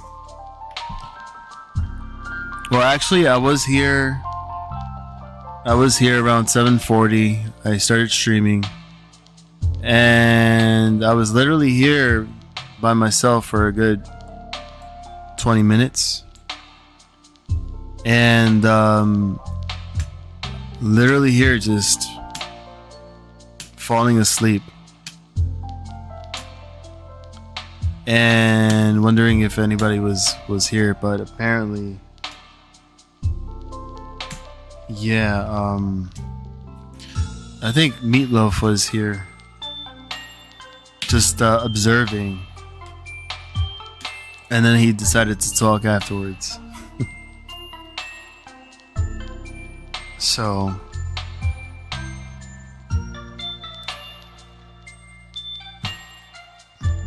which makes me wonder if I should stream a little bit later.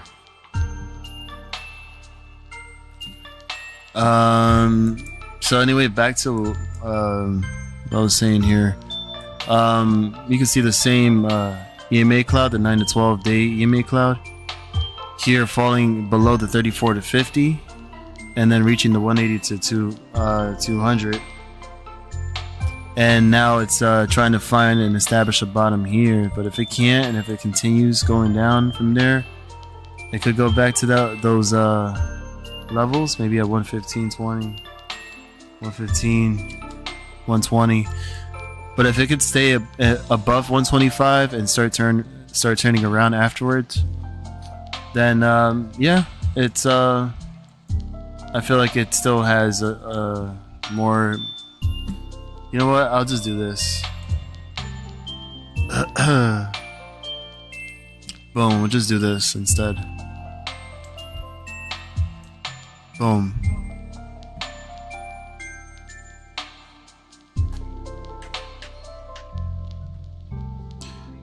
I was in no, I wasn't well, I should have been doing squats. But I don't know, I just felt I was getting tired. I was like damn, I didn't even know what was happening, and you know, other things were happening on the other side, and yeah, but it's cool because everybody's here now, so I just got myself a second wind. So thank you all for being here. 45 here, perfect example here on the 30-minute chart. On the 30-minute chart, it looks like it's giving head and shoulder vibes right here. So that's another good example there. So it starts to fall here between 120 and 115, and then maybe you can start trying to get a bounce from here, either from here or maybe from there. In my honest opinion, that could be the possibility. And then the 10-minute looks like it could start holding off from there and bounce off the 120. It's interesting.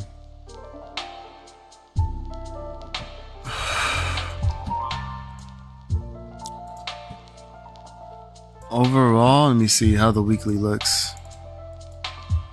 The weekly looks crazy, honestly, but for some reason the weekly here,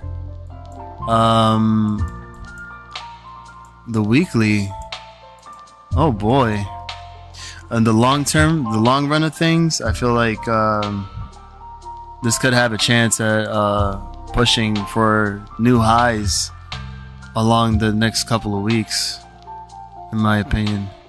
And we do have earnings coming out on the 7th of August on a Wednesday, so that's another thing to look out after and see what happens. As of 3 days ago, we do see that they have their price target maintained with a $3 per share by Cantor Fitzgerald. So, and that's it. That's it pretty much. I don't see anything else going on right now with Microvision. So you were talking about Rocket Labs, I believe. What happened to under indicators? That's weird. Is it this one? No, it can't be this one. Huh. Simple Finder?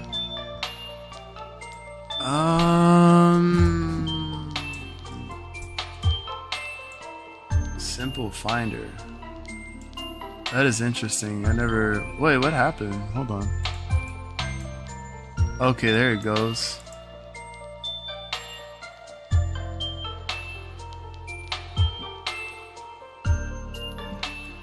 Wow, so the Russell was down today? I didn't see that. Yeah, I didn't get to see that at all. Interesting.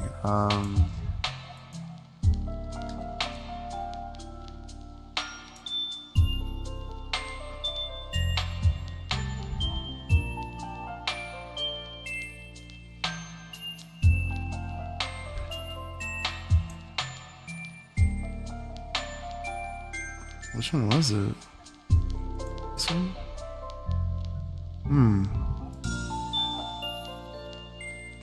X, 80X, 80X. Is it this one?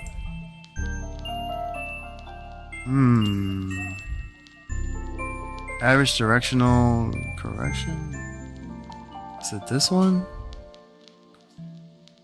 There's so many out here, I don't know which one to do. This one? Okay, I guess.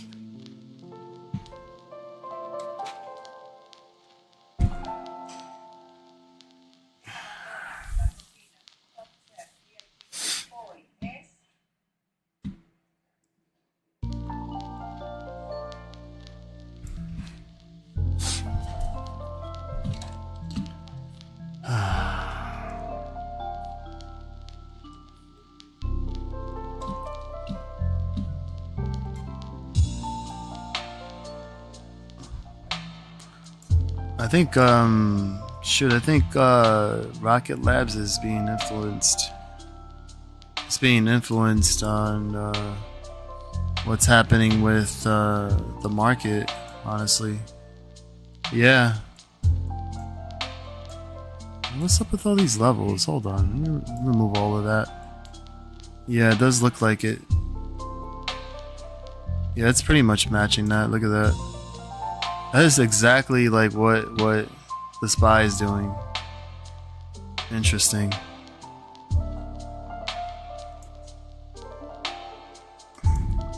But the trend overall looks to be continuing to the upside. So if it maintains, I believe, if it maintains, let's see, maybe. What do we got here? Freaking a megaphone or something? What is this?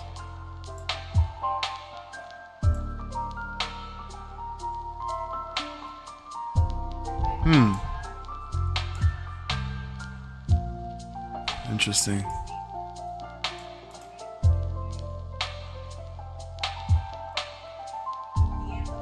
Huh. Maybe?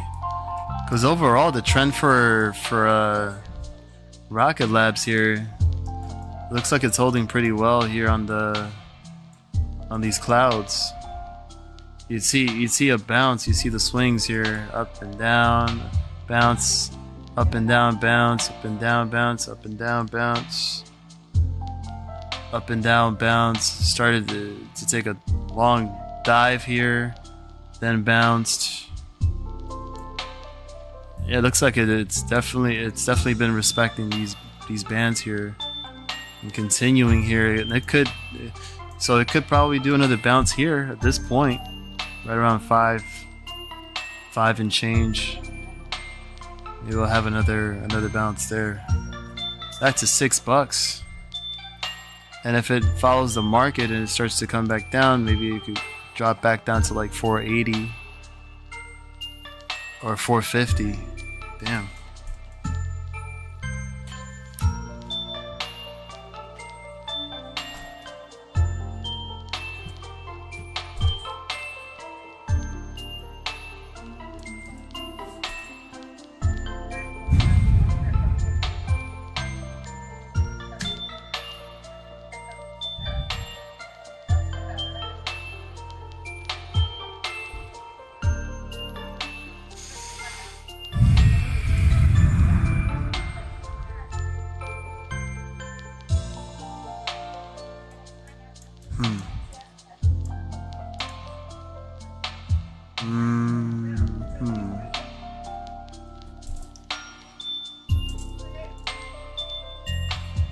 Yeah, I don't think this one is actually working out pretty good. Let me go to this one. Let's go to this one.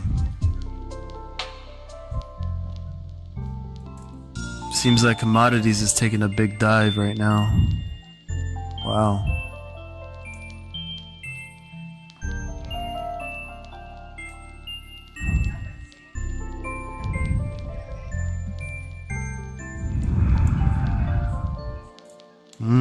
That looks nasty. I think they're gonna try to drop this back to like 79 or something. Oil. Where were we? Rocket Labs? Sheesh. Yeah, since this is actually trading underneath the 7-day simple moving average, this could continue to go down along with the markets too. This still has some room to come down and then try to establish a bottom. Not bad. Anyone ever check out IPO Market Watch on YouTube? No. Wait, did you tell us about it yesterday? I think you told us about that yesterday, if I'm not mistaken. If anything, post it on the Discord. You could share us some videos and see what happens. I never seen them before, but I'd be down to give it a watch.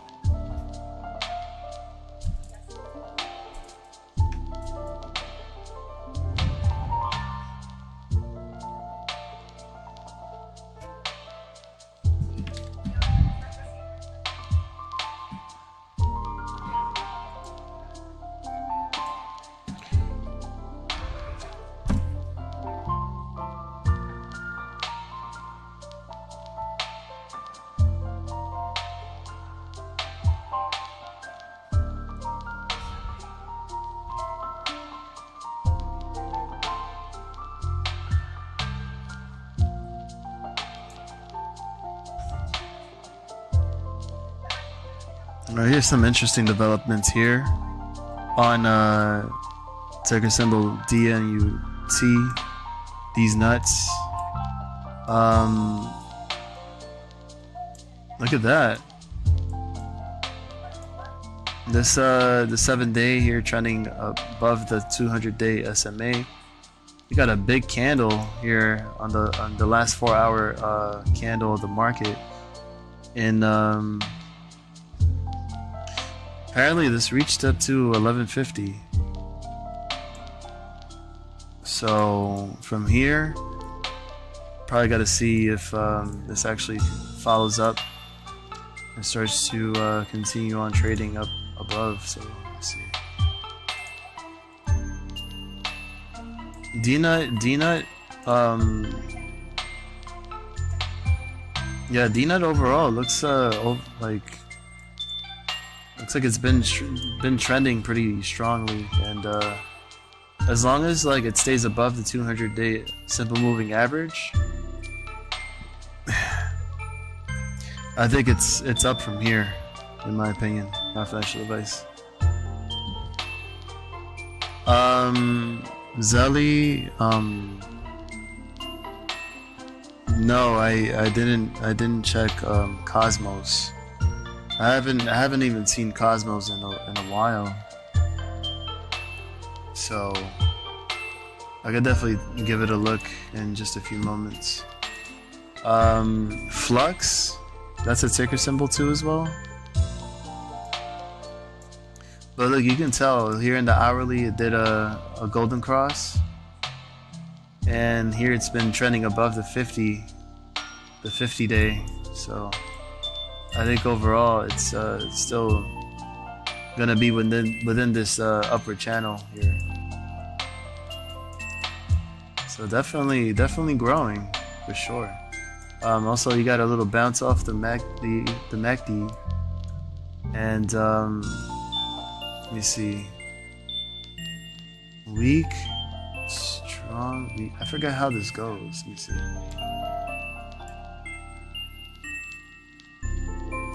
Oh, if it turns orange. Okay, so if it turns orange, but I guess it's trying to come back.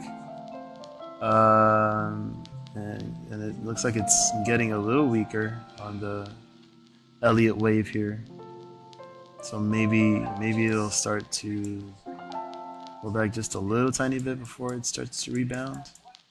But overall, the trend is strong in this one, in that DNUT.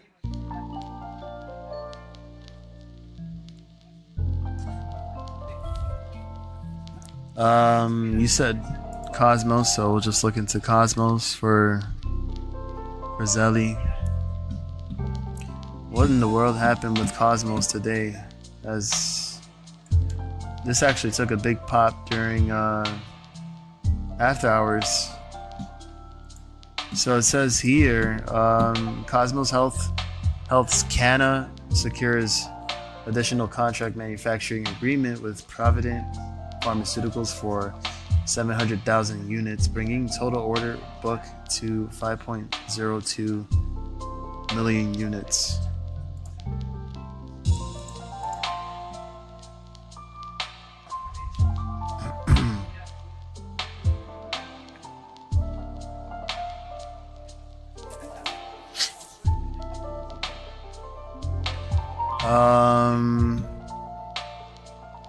Okay. Looks like I got some additional orders to manufacture one of these following medicines.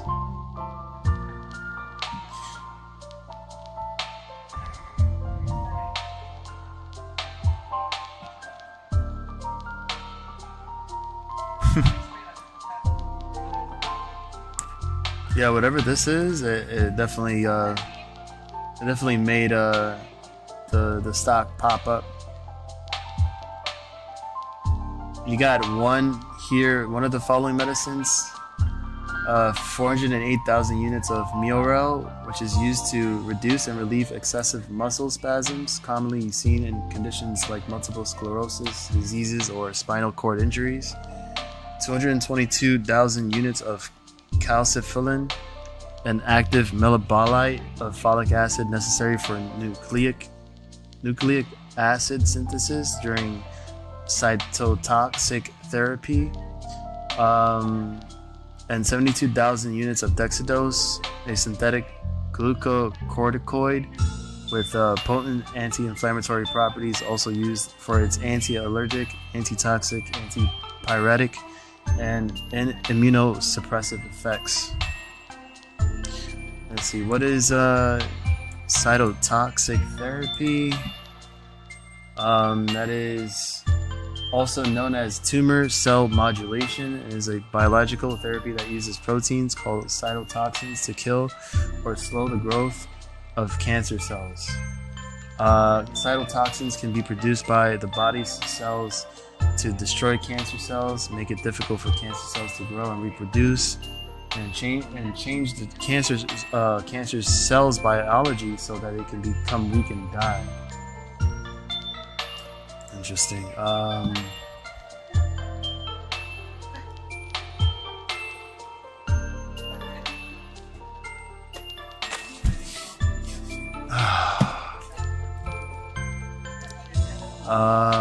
Moreover, let's see. Okay. Gotcha. Some medical breakthroughs there. But as you can see right there, but it literally took a pop, and then it was pretty much a small P&D. Went from like 120 to like a high of 162, and then came back down to pretty much like where it closed at almost. So yeah, not much to even look into, unless there was a probable cause for the stocks to actually go crazy, but nothing crazy yet. And Anubis Gaming here, he's still here. I'm not too sure, but just know that I see you, and I appreciate you for stopping by. Anubis Gaming, y'all.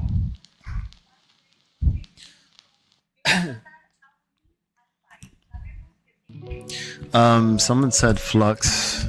Is Flux a thing? So what is it? Flux Power Holdings? Wicked.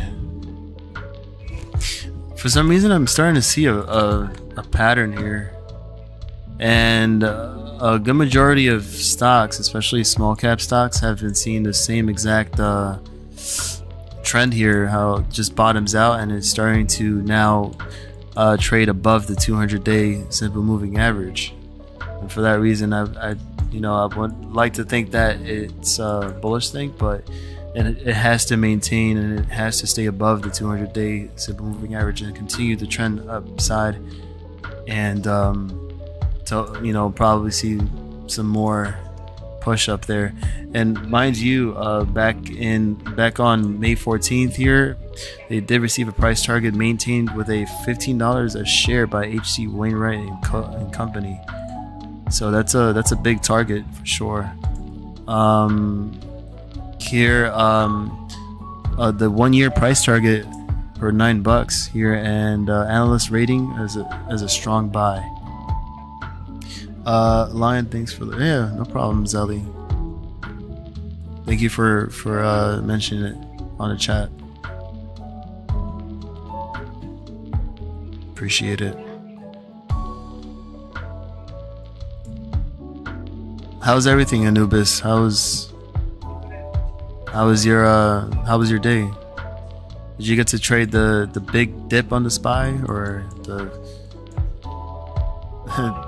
I mean, I don't know if you want to call it the beginning of the correction, but it looks like it's getting pretty spicy with the rest of the market. The Dow Jones, the Nasdaq falling a little heavy, SPX. So find it surprising, and it'll be interesting if you actually see 3 days in a row of the major markets, the indexes fall. Flux Power though, looks like it's on the weak side. It could pull back. Yeah, that's what it looks like a little bit. Looks like it's pulling back a bit, and potentially try to test 200-day moving average on the 4-hour around 360 if bearish. And yeah, that's what it looks like. It looks like it could continue, and we'll see if it can find a bottom there. But overall, the stock have seen a lot of swings. You could tell here on the weekly chart. It's intriguing. It's intriguing to me.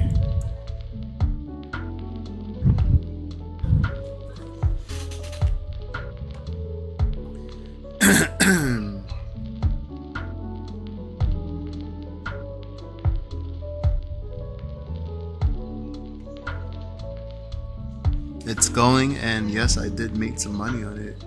I heard it's going up again tomorrow. Wait, who said the SPY is going back up tomorrow? Who said that? Who said that?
Like there is a gap up tomorrow. I don't know how far. Okay, we can check that out for a second. Let's see. I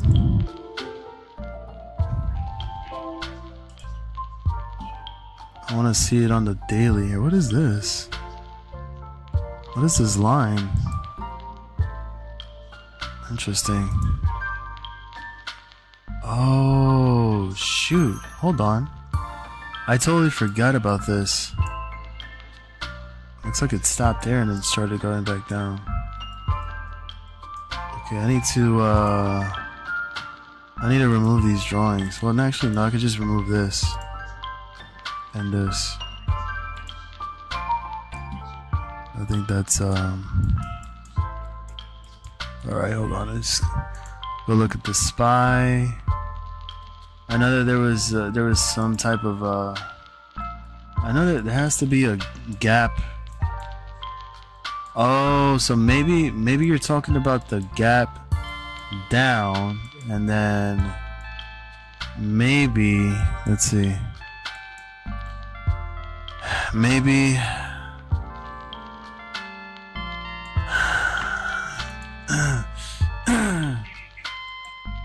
maybe this gap over here, which would be from coming back up to like 562. Look at the 24-hour chart. Okay, but then again, overall, it, you know, on the long term of things, God.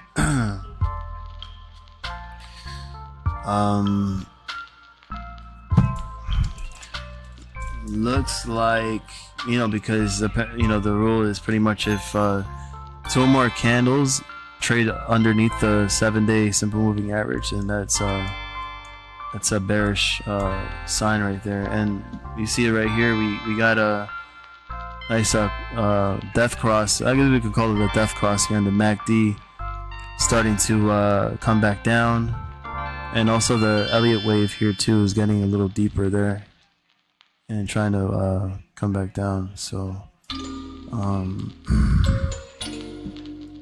so I feel like that is the case here. So the only way to find out, of course, if we look quickly at the S&P 500 futures and see how that's doing.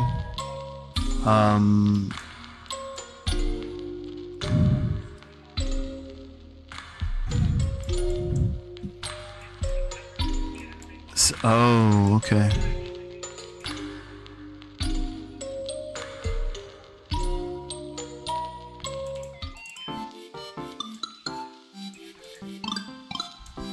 This has, okay, so were we talking about the gap up? There, I mean, there could be a possibility if if that occurs here in the 4 hour, on the 4 hour, it looks like it took a little dive here. 10 a.m. here, 2 p.m. That was the second drop for today, and then here it looks like a morning. I like to look at it as the morning star pattern, and then when you see a reversal here happen, that you would see this try to pop right back over and then try to test here where we have the 7-day SMA at 5630 and pop back over here and try to break over. And if it doesn't break over, and if this, you see, here's the thing, if this is the beginning of the bearish divergence and the beginning of this to start falling down, where's my epic pen at?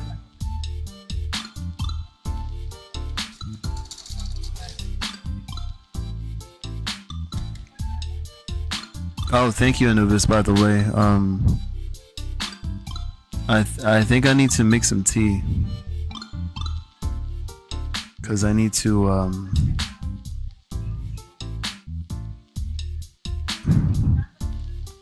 yeah, I think I might have to do that and drink some tea.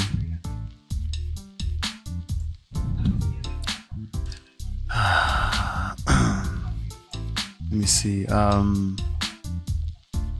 Trying to get this thing to load here.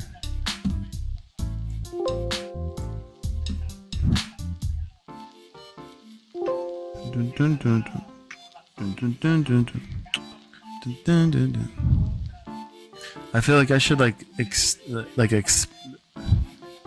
expand. I was gonna say maybe.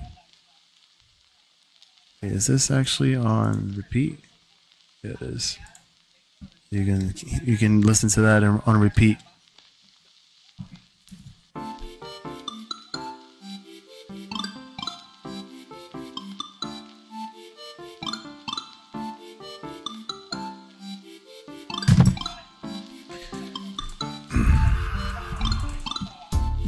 I want to say if okay, for example, what you need for the trend to continue to go down to the downside is obviously you need the 50-day simple moving average to follow.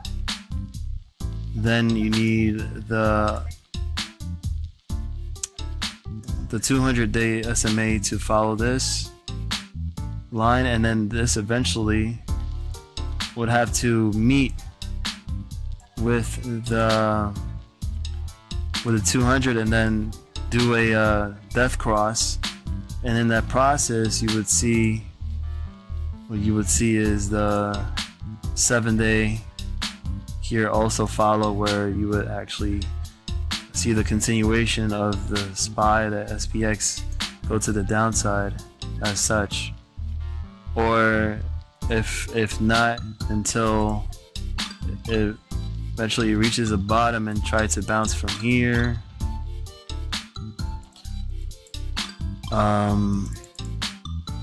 That's one scenario that I would see this do. But again, we would have to see what this next 4-hour candle does. We'll look at the hourly and see if it's fulfilling that same thing. And it looks like on the 1 hour, the 7-day simple moving average is trying to hold up and perhaps try to rebound from there. But if it rejects, and look, we already see here a death cross on the hourly time frame. So either it tries to follow up and then see everything start to do a reversal. If not, again, like I said, it will try to continue with the death cross and then maybe reject, or do one of these and then reject.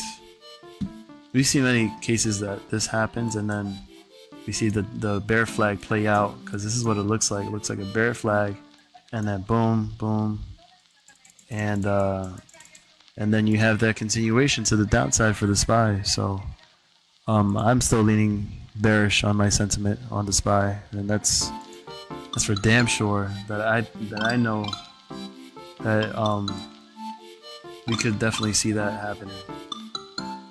On the 10-minute chart, I mean, I like to go between the 10-minute, 5-minute. Doesn't matter, you know. We'll go to the 5-minute and see, but it looks like it is taking a turn back down. It looks like the 7-day does want to come back down below the 50-day EMA. I mean the SMA, and if that happens, we pretty much have this happen where we have that cross under, and boom. And then you see the next couple of candles fall right below and start to make its way back down to test the bottom here at 555.99.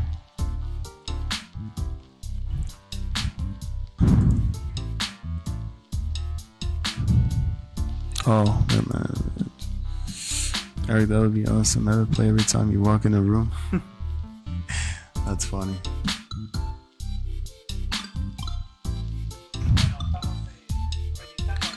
And that's my theory and my hypothetical TA on that. I want to see how this looks like in general. Let's see. What did I do here? It looks like a different. Was that bands or something? What is this? Oh no. Okay, that's weird. Cook? Traeger? What is this?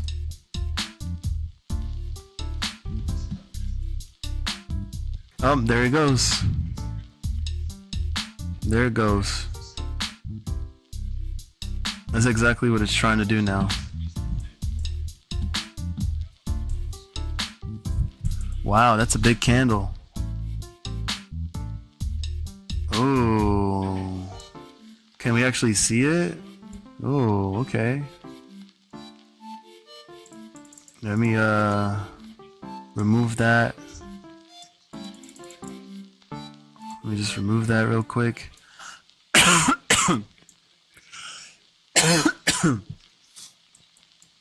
Yeah, we did get a signal here.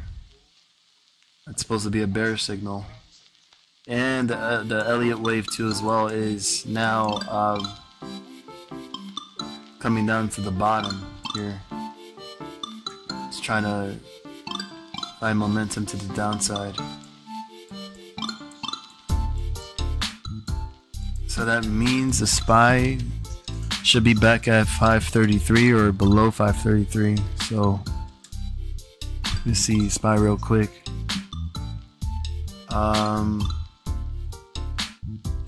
SPY at, oh wait, what? Oh, SPY is at 554. Oh shoot. And it actually did hit a low of 550.69. 550.69 was the low on the SPY today at 3:25 p.m. Wow. So those 550 puts were printing at that time. Let me see. Oh, it's fighting. It's fighting a little bit. It's scared to correct itself and fall. It's being a little wuss. What, fishy? What is that? What, Cook? Traeger? What is that?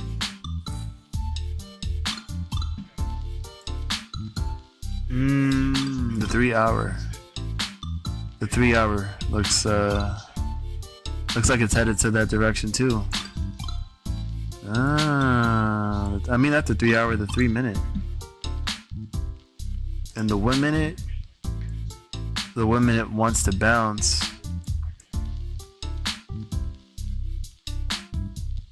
Okay. Let's see. Looks like SQQQ is still barcoding.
It's got a bearish signal on the 4-hour chart for Cook.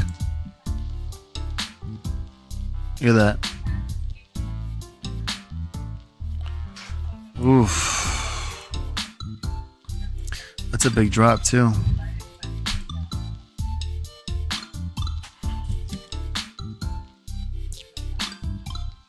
Wow.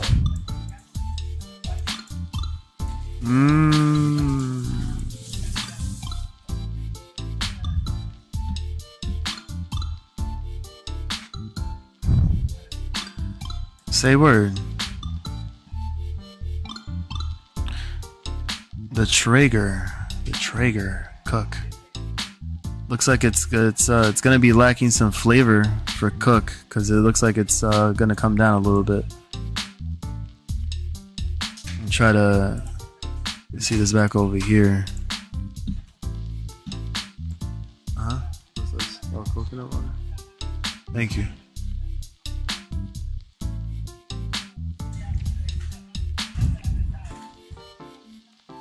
Why does this taste like cheese? So maybe Cook will probably play around this range for a bit. Here we got around 210, 215, and we got 250 and above. See if it hits the bottom here of this range. But yeah, thank you. I wasn't really thinking much of that, but it definitely seemed that way. 550. The 550. There's literally the wick just cutting right through it.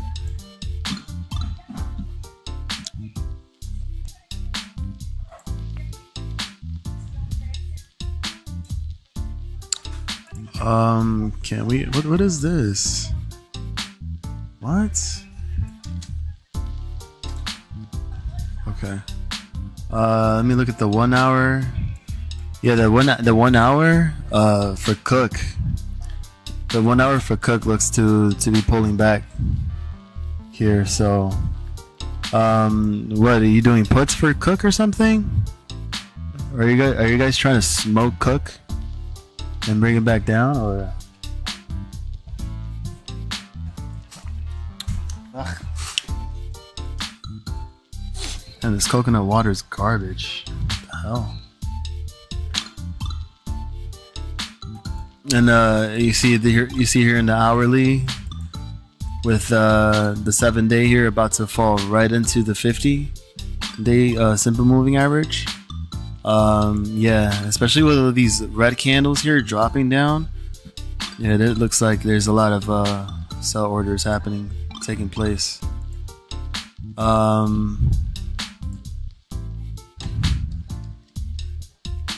me see. Just look at this. It looks like the gap is around there, but could this really be fulfilling that gap? I don't know. It did go up a little bit here during the after hours, almost 3%. So 245, which is over here. Okay. So why is this showing? That's weird.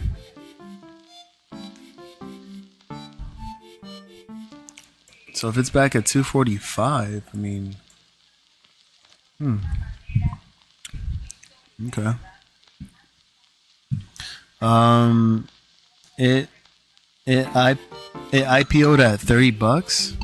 Wow. This happens. Wow, that is deep. That's like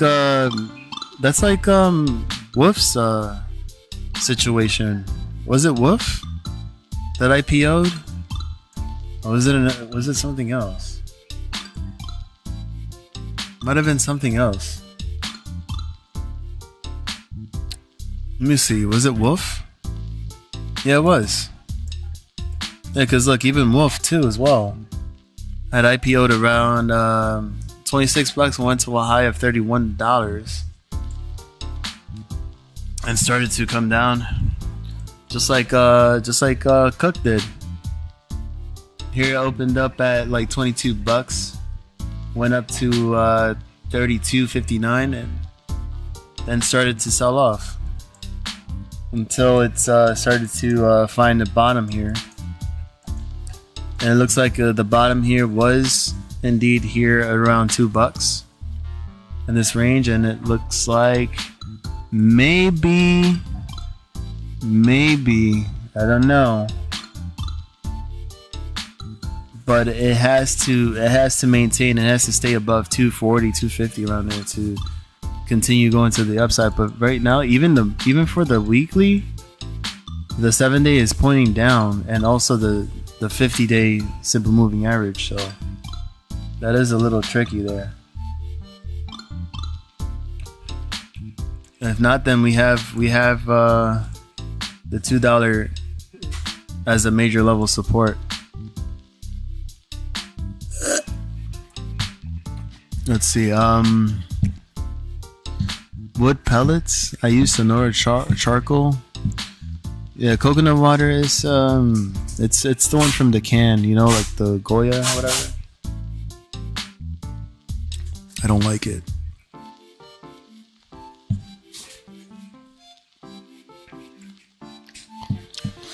As of May 9th, it was reported that Tesla Advisory adjusts the price target on Traeger from $4.50 to $4 a share.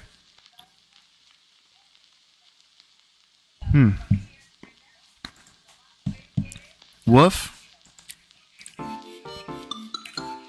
looks good.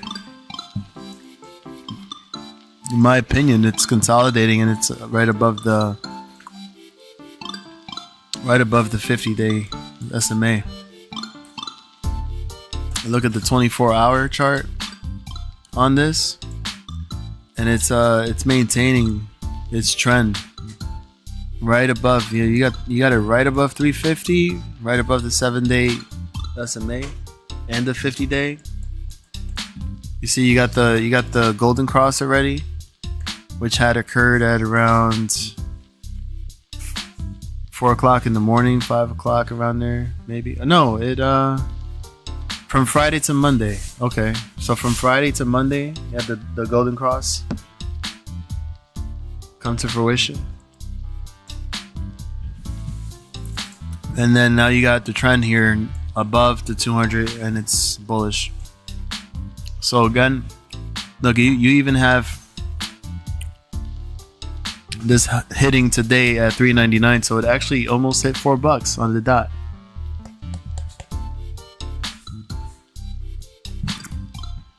And I don't think WOOF is going to be stopping anytime soon, especially with that new CEO. And look, 12 hours ago, excuse me, you have Wedbush maintaining it at outperform, and the target price was raised to $5 a share from $4 a share. So they're seeing this is bullish so far. Woof, woof, woof, woof, woof, woof, woof, woof, woof, woof, woof, woof, woof.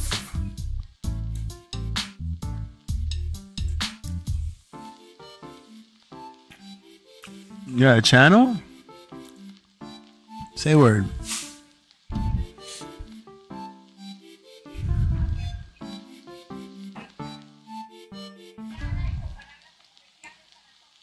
Damn. You have been subscribed.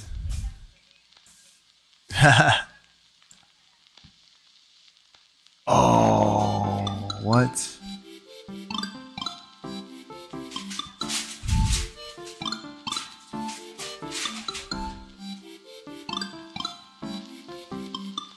That looks wild.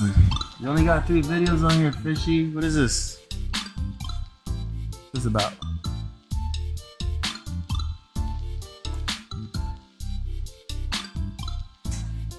Oh.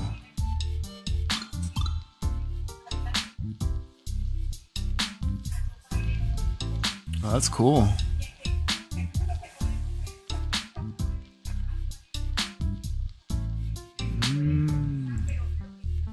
A DIY South American chichilids.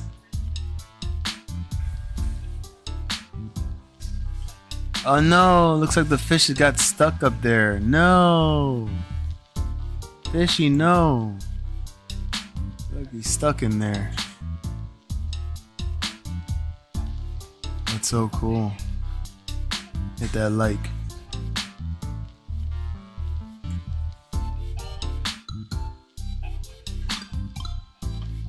Such great quality too. Wow. Don't forget to like and subscribe to his channel for more fish videos. Where you at? Where you at?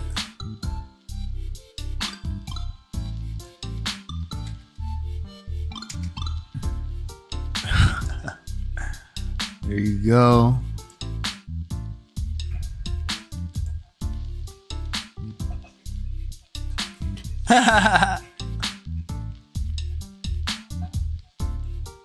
The 25-gallon tank right here, South American black water styles. What's going on right here? We got a bunch of manzanita wood in there. Also got some acorns I got off of a redwood tree. I threw it in there to get the tannins out there to kind of get a brown tint inside of the water, because South American fish, of course, come from El Rio Negro. El Rio Negro. Black waters or whatever. Agua Negra. Who knows? But it's very acidic. It's acidic water, so I'm trying to get acidic water in here, trying to get as close as I can. Get that pH to see, acidic. First off, I got my black neon tetras. Got a few of those. Also got my rummy nose tetras. Right So here, tiny too. I got some marbled hatchet fish right there. Oh shoot. I Those look also interesting. have the Epistle Gamma Agazazi orange in the back right there. You can see the male. Wow. The female's actually in this coconut hut that I got. So got another coconut hut right there. A lot of cichlids like to spawn in there, excuse me. And then also, to top it off, I got I got some plants in here. They're not South American plants, not all of them. But it's so cool though. It's cool. I got the live plants in here. I got the cryptocorinzians. So diverse and like I got some swords. different rocks and I got some Brazilian swords. I got a red leaf malin sword. I got different types of swords all around. Also, as you can see, this one right here, this is a bulb right here. I don't know what that's called. it looks like right here, that's a some vines. right there. That's the bulb. You can see I got some flowers coming off the top. Oh shoot. Take a look right here. Check That's it out. dope. If you get that, see that flower coming off of that? You can't. See the little Beautiful flower. flower splitting there. You don't see it. That's so cool.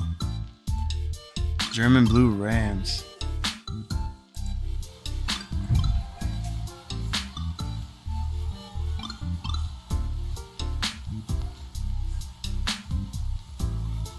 It says Shao Mir H coming soon as MOAS.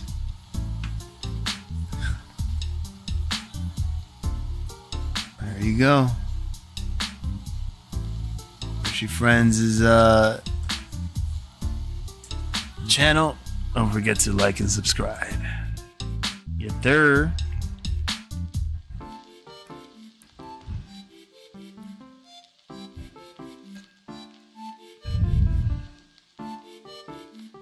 And speaking of pets, WOOF. You can get your supplies, your food, for fishes, stuff like that in Petco. Not sponsored, by the way. And Shoot. Nice consolidation so far. We'll see what happens when the market reacts and see what it does. What is this? Oh, 7248. What else happened today? Let me see. Let's see. We got the. Okay, Bitcoin could start coming back down again. I got you, brother. Thank you for sharing. And since I see a lot more content and more fishies.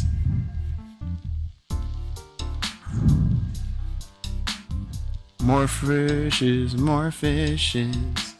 Fishes with fishy friends. Do.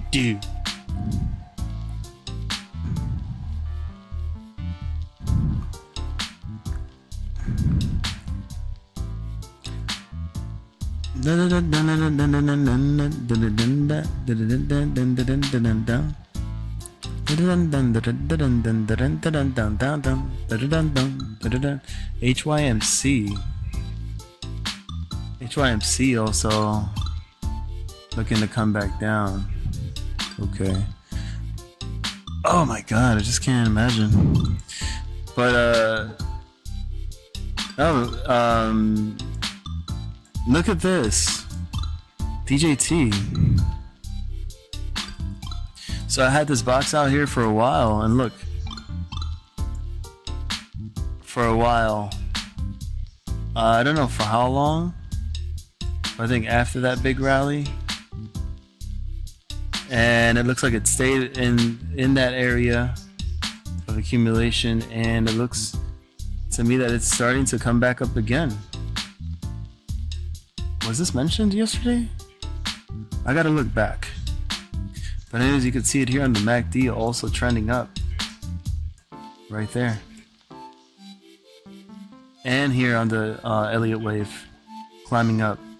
So chances are we could see DJT try for 40 and climb up even more as it looks to rebound and retest those highs. And it could even go probably even further to like 42 a share around there. So maybe, just maybe, ooh, I just got dizzy. I got dizzy. So 42 tomorrow maybe? Who knows? Quien sabrás, quien sabrás.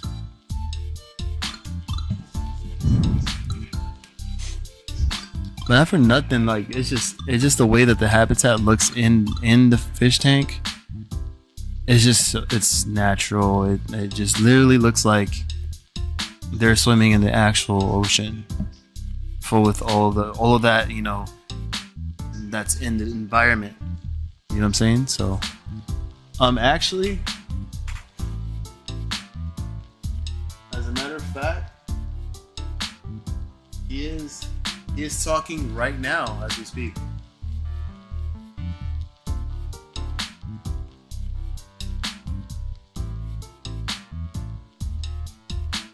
Yeah, Trump is actually talking right now at the RNC, right now as we speak. Right now. I don't know if I can actually stream it? Will I get in trouble if I stream it or not?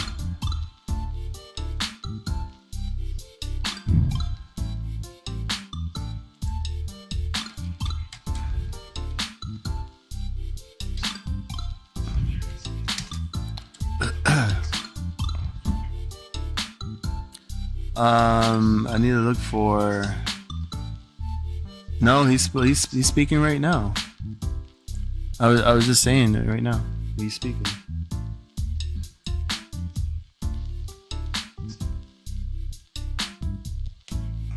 Moan.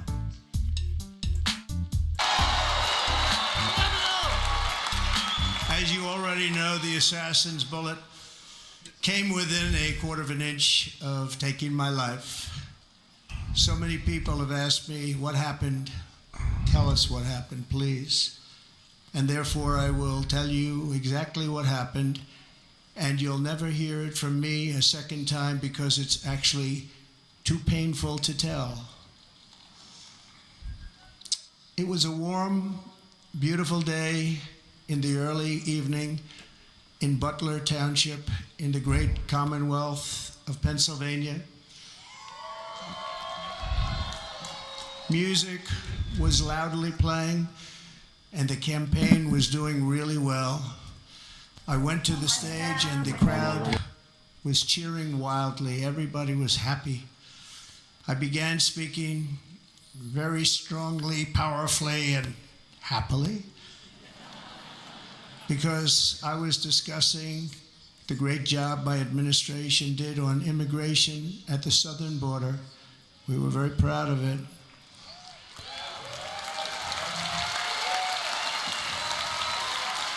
Behind me and to the right was a large screen that was displaying a chart of border crossings under my leadership. The numbers were absolutely amazing. In order to see the chart, I started to, like this, turn to my right and was ready to begin a little bit further turn, which I'm very lucky I didn't do, when I heard a loud whizzing sound and felt something hit me really, really hard on my right ear. I said to myself, wow, what was that? It can only be a bullet. And moved my right hand to my ear, brought it down. My hand was covered with blood, just absolutely blood all over the place. I immediately knew it was very serious, that we were under attack, and in one movement proceeded to drop to the ground. Bullets were continuing to fly as very brave Secret Service agents rushed to the stage, and they really did, they rushed to the stage.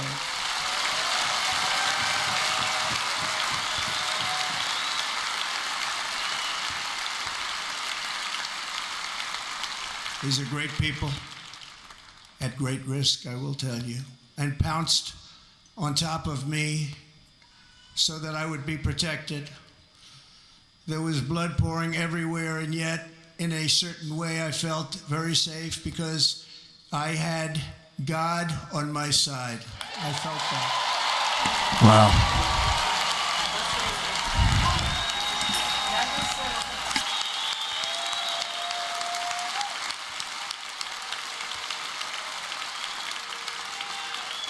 The amazing thing is that prior to the shot, if I had not moved my head at that very last instant, the assassin's bullet would have perfectly hit its mark, and I would not be here tonight. We would not be together.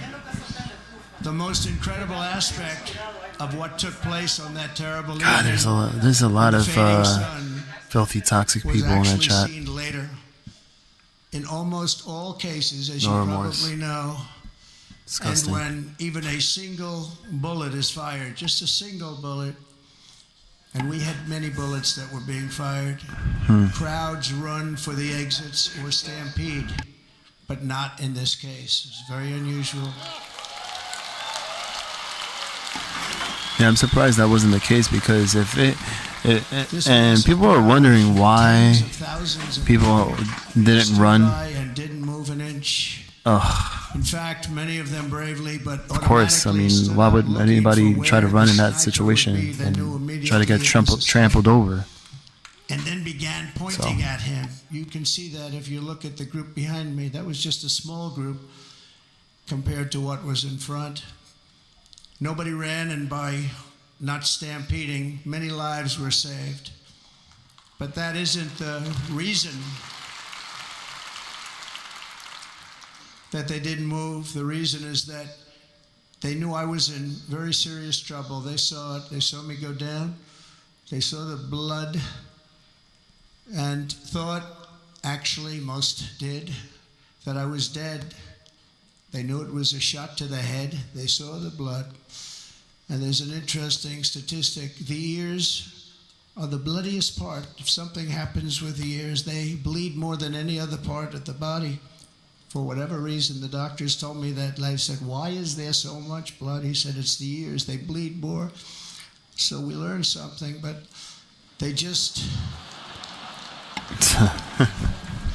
this beautiful crowd, they didn't want to leave me. They knew I was in trouble. They didn't want to leave me. And you can see that love written all over their faces.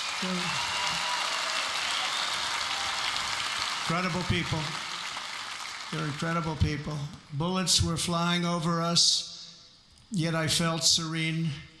But now the Secret Service agents were putting themselves in peril. They were in very dangerous territory. Bullets were flying right over them. So it's pretty much giving a full description of like what happened that day. And then it all stopped. Our Secret Service sniper, from a much greater distance and with only one bullet used, This. took the assassin's life. Took him out. Christ.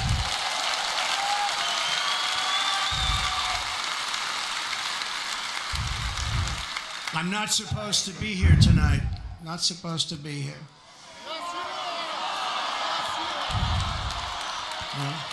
All right. If you guys are tuned in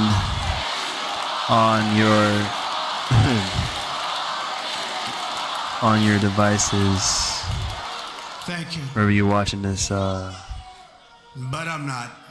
And I'll tell you, I stand before you in this arena only by the grace of Almighty God.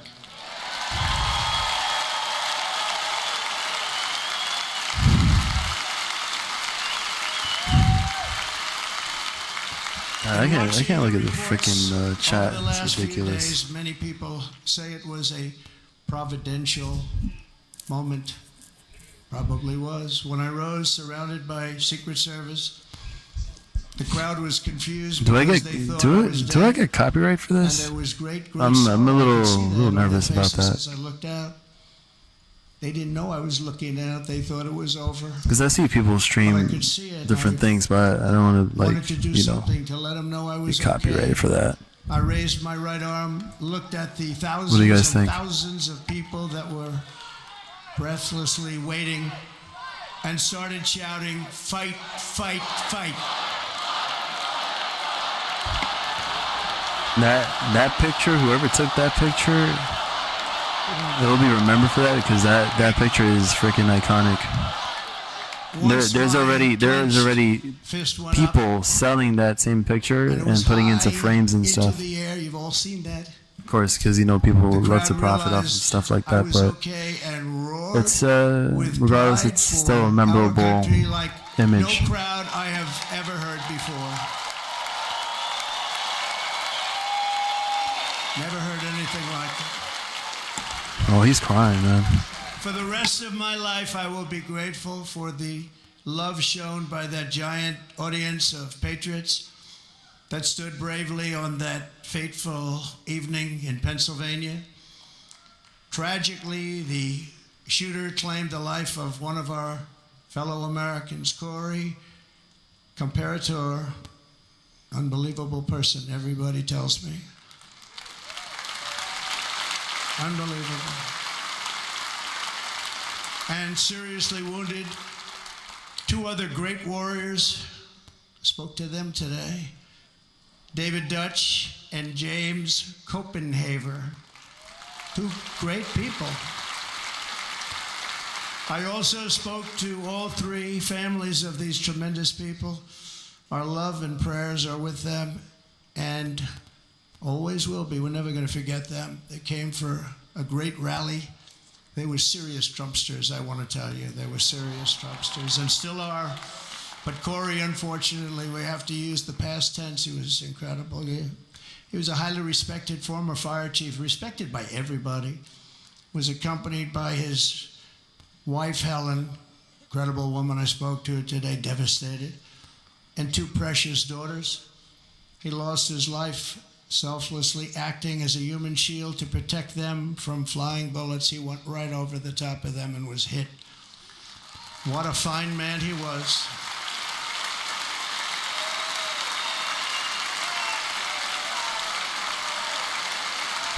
So let me, just in case, let me just cut this off. Because I'm not too sure if there is a potential of being copyrighted, striked. But overall, an emotional speech so far. And, you know, the lives that were claimed, well, the life that was claimed during that event too as well. Yeah, that's, it's tough. And, it's an event that I'm pretty sure nobody will ever forget. And yeah, but that being said, we'll see what happens. Because in terms of these types of events, unfortunately, there is always some type of reaction when it comes to the markets in any event in general. So who knows if there will be a reaction right now. What is it? It closed at 37.38. So 37.38, and where is DJT trading at right now? Right now, oh, look at that. Look at that. At 8:40 p.m., it actually almost hit $40, and came down a little bit. Seeing some swings up in here. Maybe a little tiny double bottom there, and maybe a bounce back. But yeah, almost $40 there. You're still up over 2.54% overnight trading hours on Robinhood. So yeah, it's still in the works for that to happen, and possibility for this to actually break over 40 if successfully executed. But of course, you know, depending on what the market decides to do, that's also another factor. Still struggling, but it looks like it's trying to now bounce back a little bit. Let's see. Yeah. So yeah, pretty much that's what's happening. Anyways, my back is killing me. And we're gonna call it a night. You guys, again, thank you for joining the stream as always. I'd like to thank everybody for coming through tonight. Kat, Meatloaf, Johnny, A.D. Hopkins. First time I think I seen him on the stream, so thanks to A.D. Hopkins for joining the stream and having a chat. Mark Maddox, Eric G, of course. Ramiro Garcia, who was been absent for a long time from the stream, and it was nice to see him back in here. I don't know, he was driving before going back home, but hopefully he got home safe and he's doing well. So cheers to you.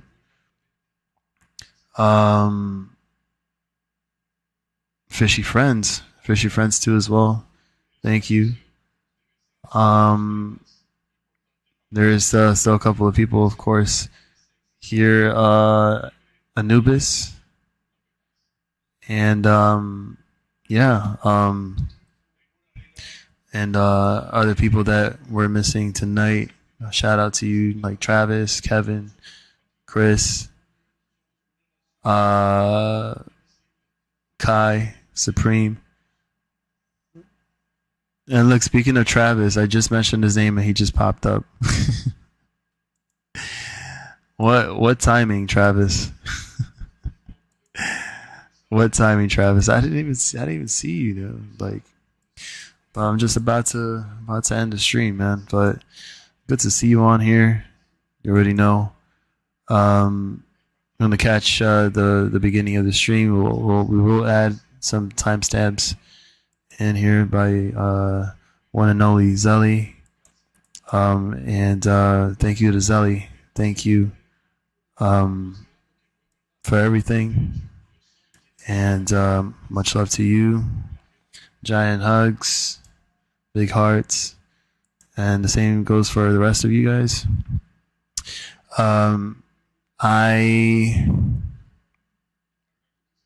Unfortunately, I have to come to the decision of not coming on tomorrow. Also, I have a long shift on Saturday, so I need to sleep early and get ready for that. And make some overtime. So, thank you all. Hope you guys have a wonderful Friday. I will pop in on the DZ stream on the daytime, but everybody, spend your Fridays well. Good luck tomorrow trading. Hope you guys have a wonderful Friday and the rest of your weekend. And we'll see what happens throughout the weekend. And yeah, I know it's a little unfortunate, but yeah, I decided to take the shift on Saturday, and so yeah, I hate to break it to y'all, but don't forget about me. Don't worry.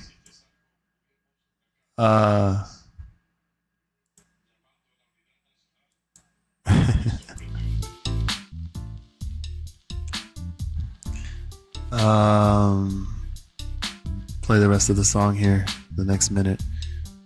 But thank you, Eric, and thanks to everybody else. God bless.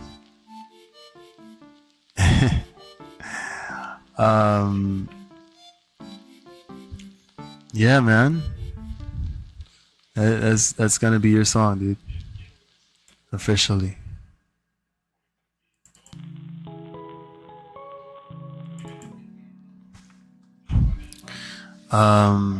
So yeah, you too. Everybody have a great weekend.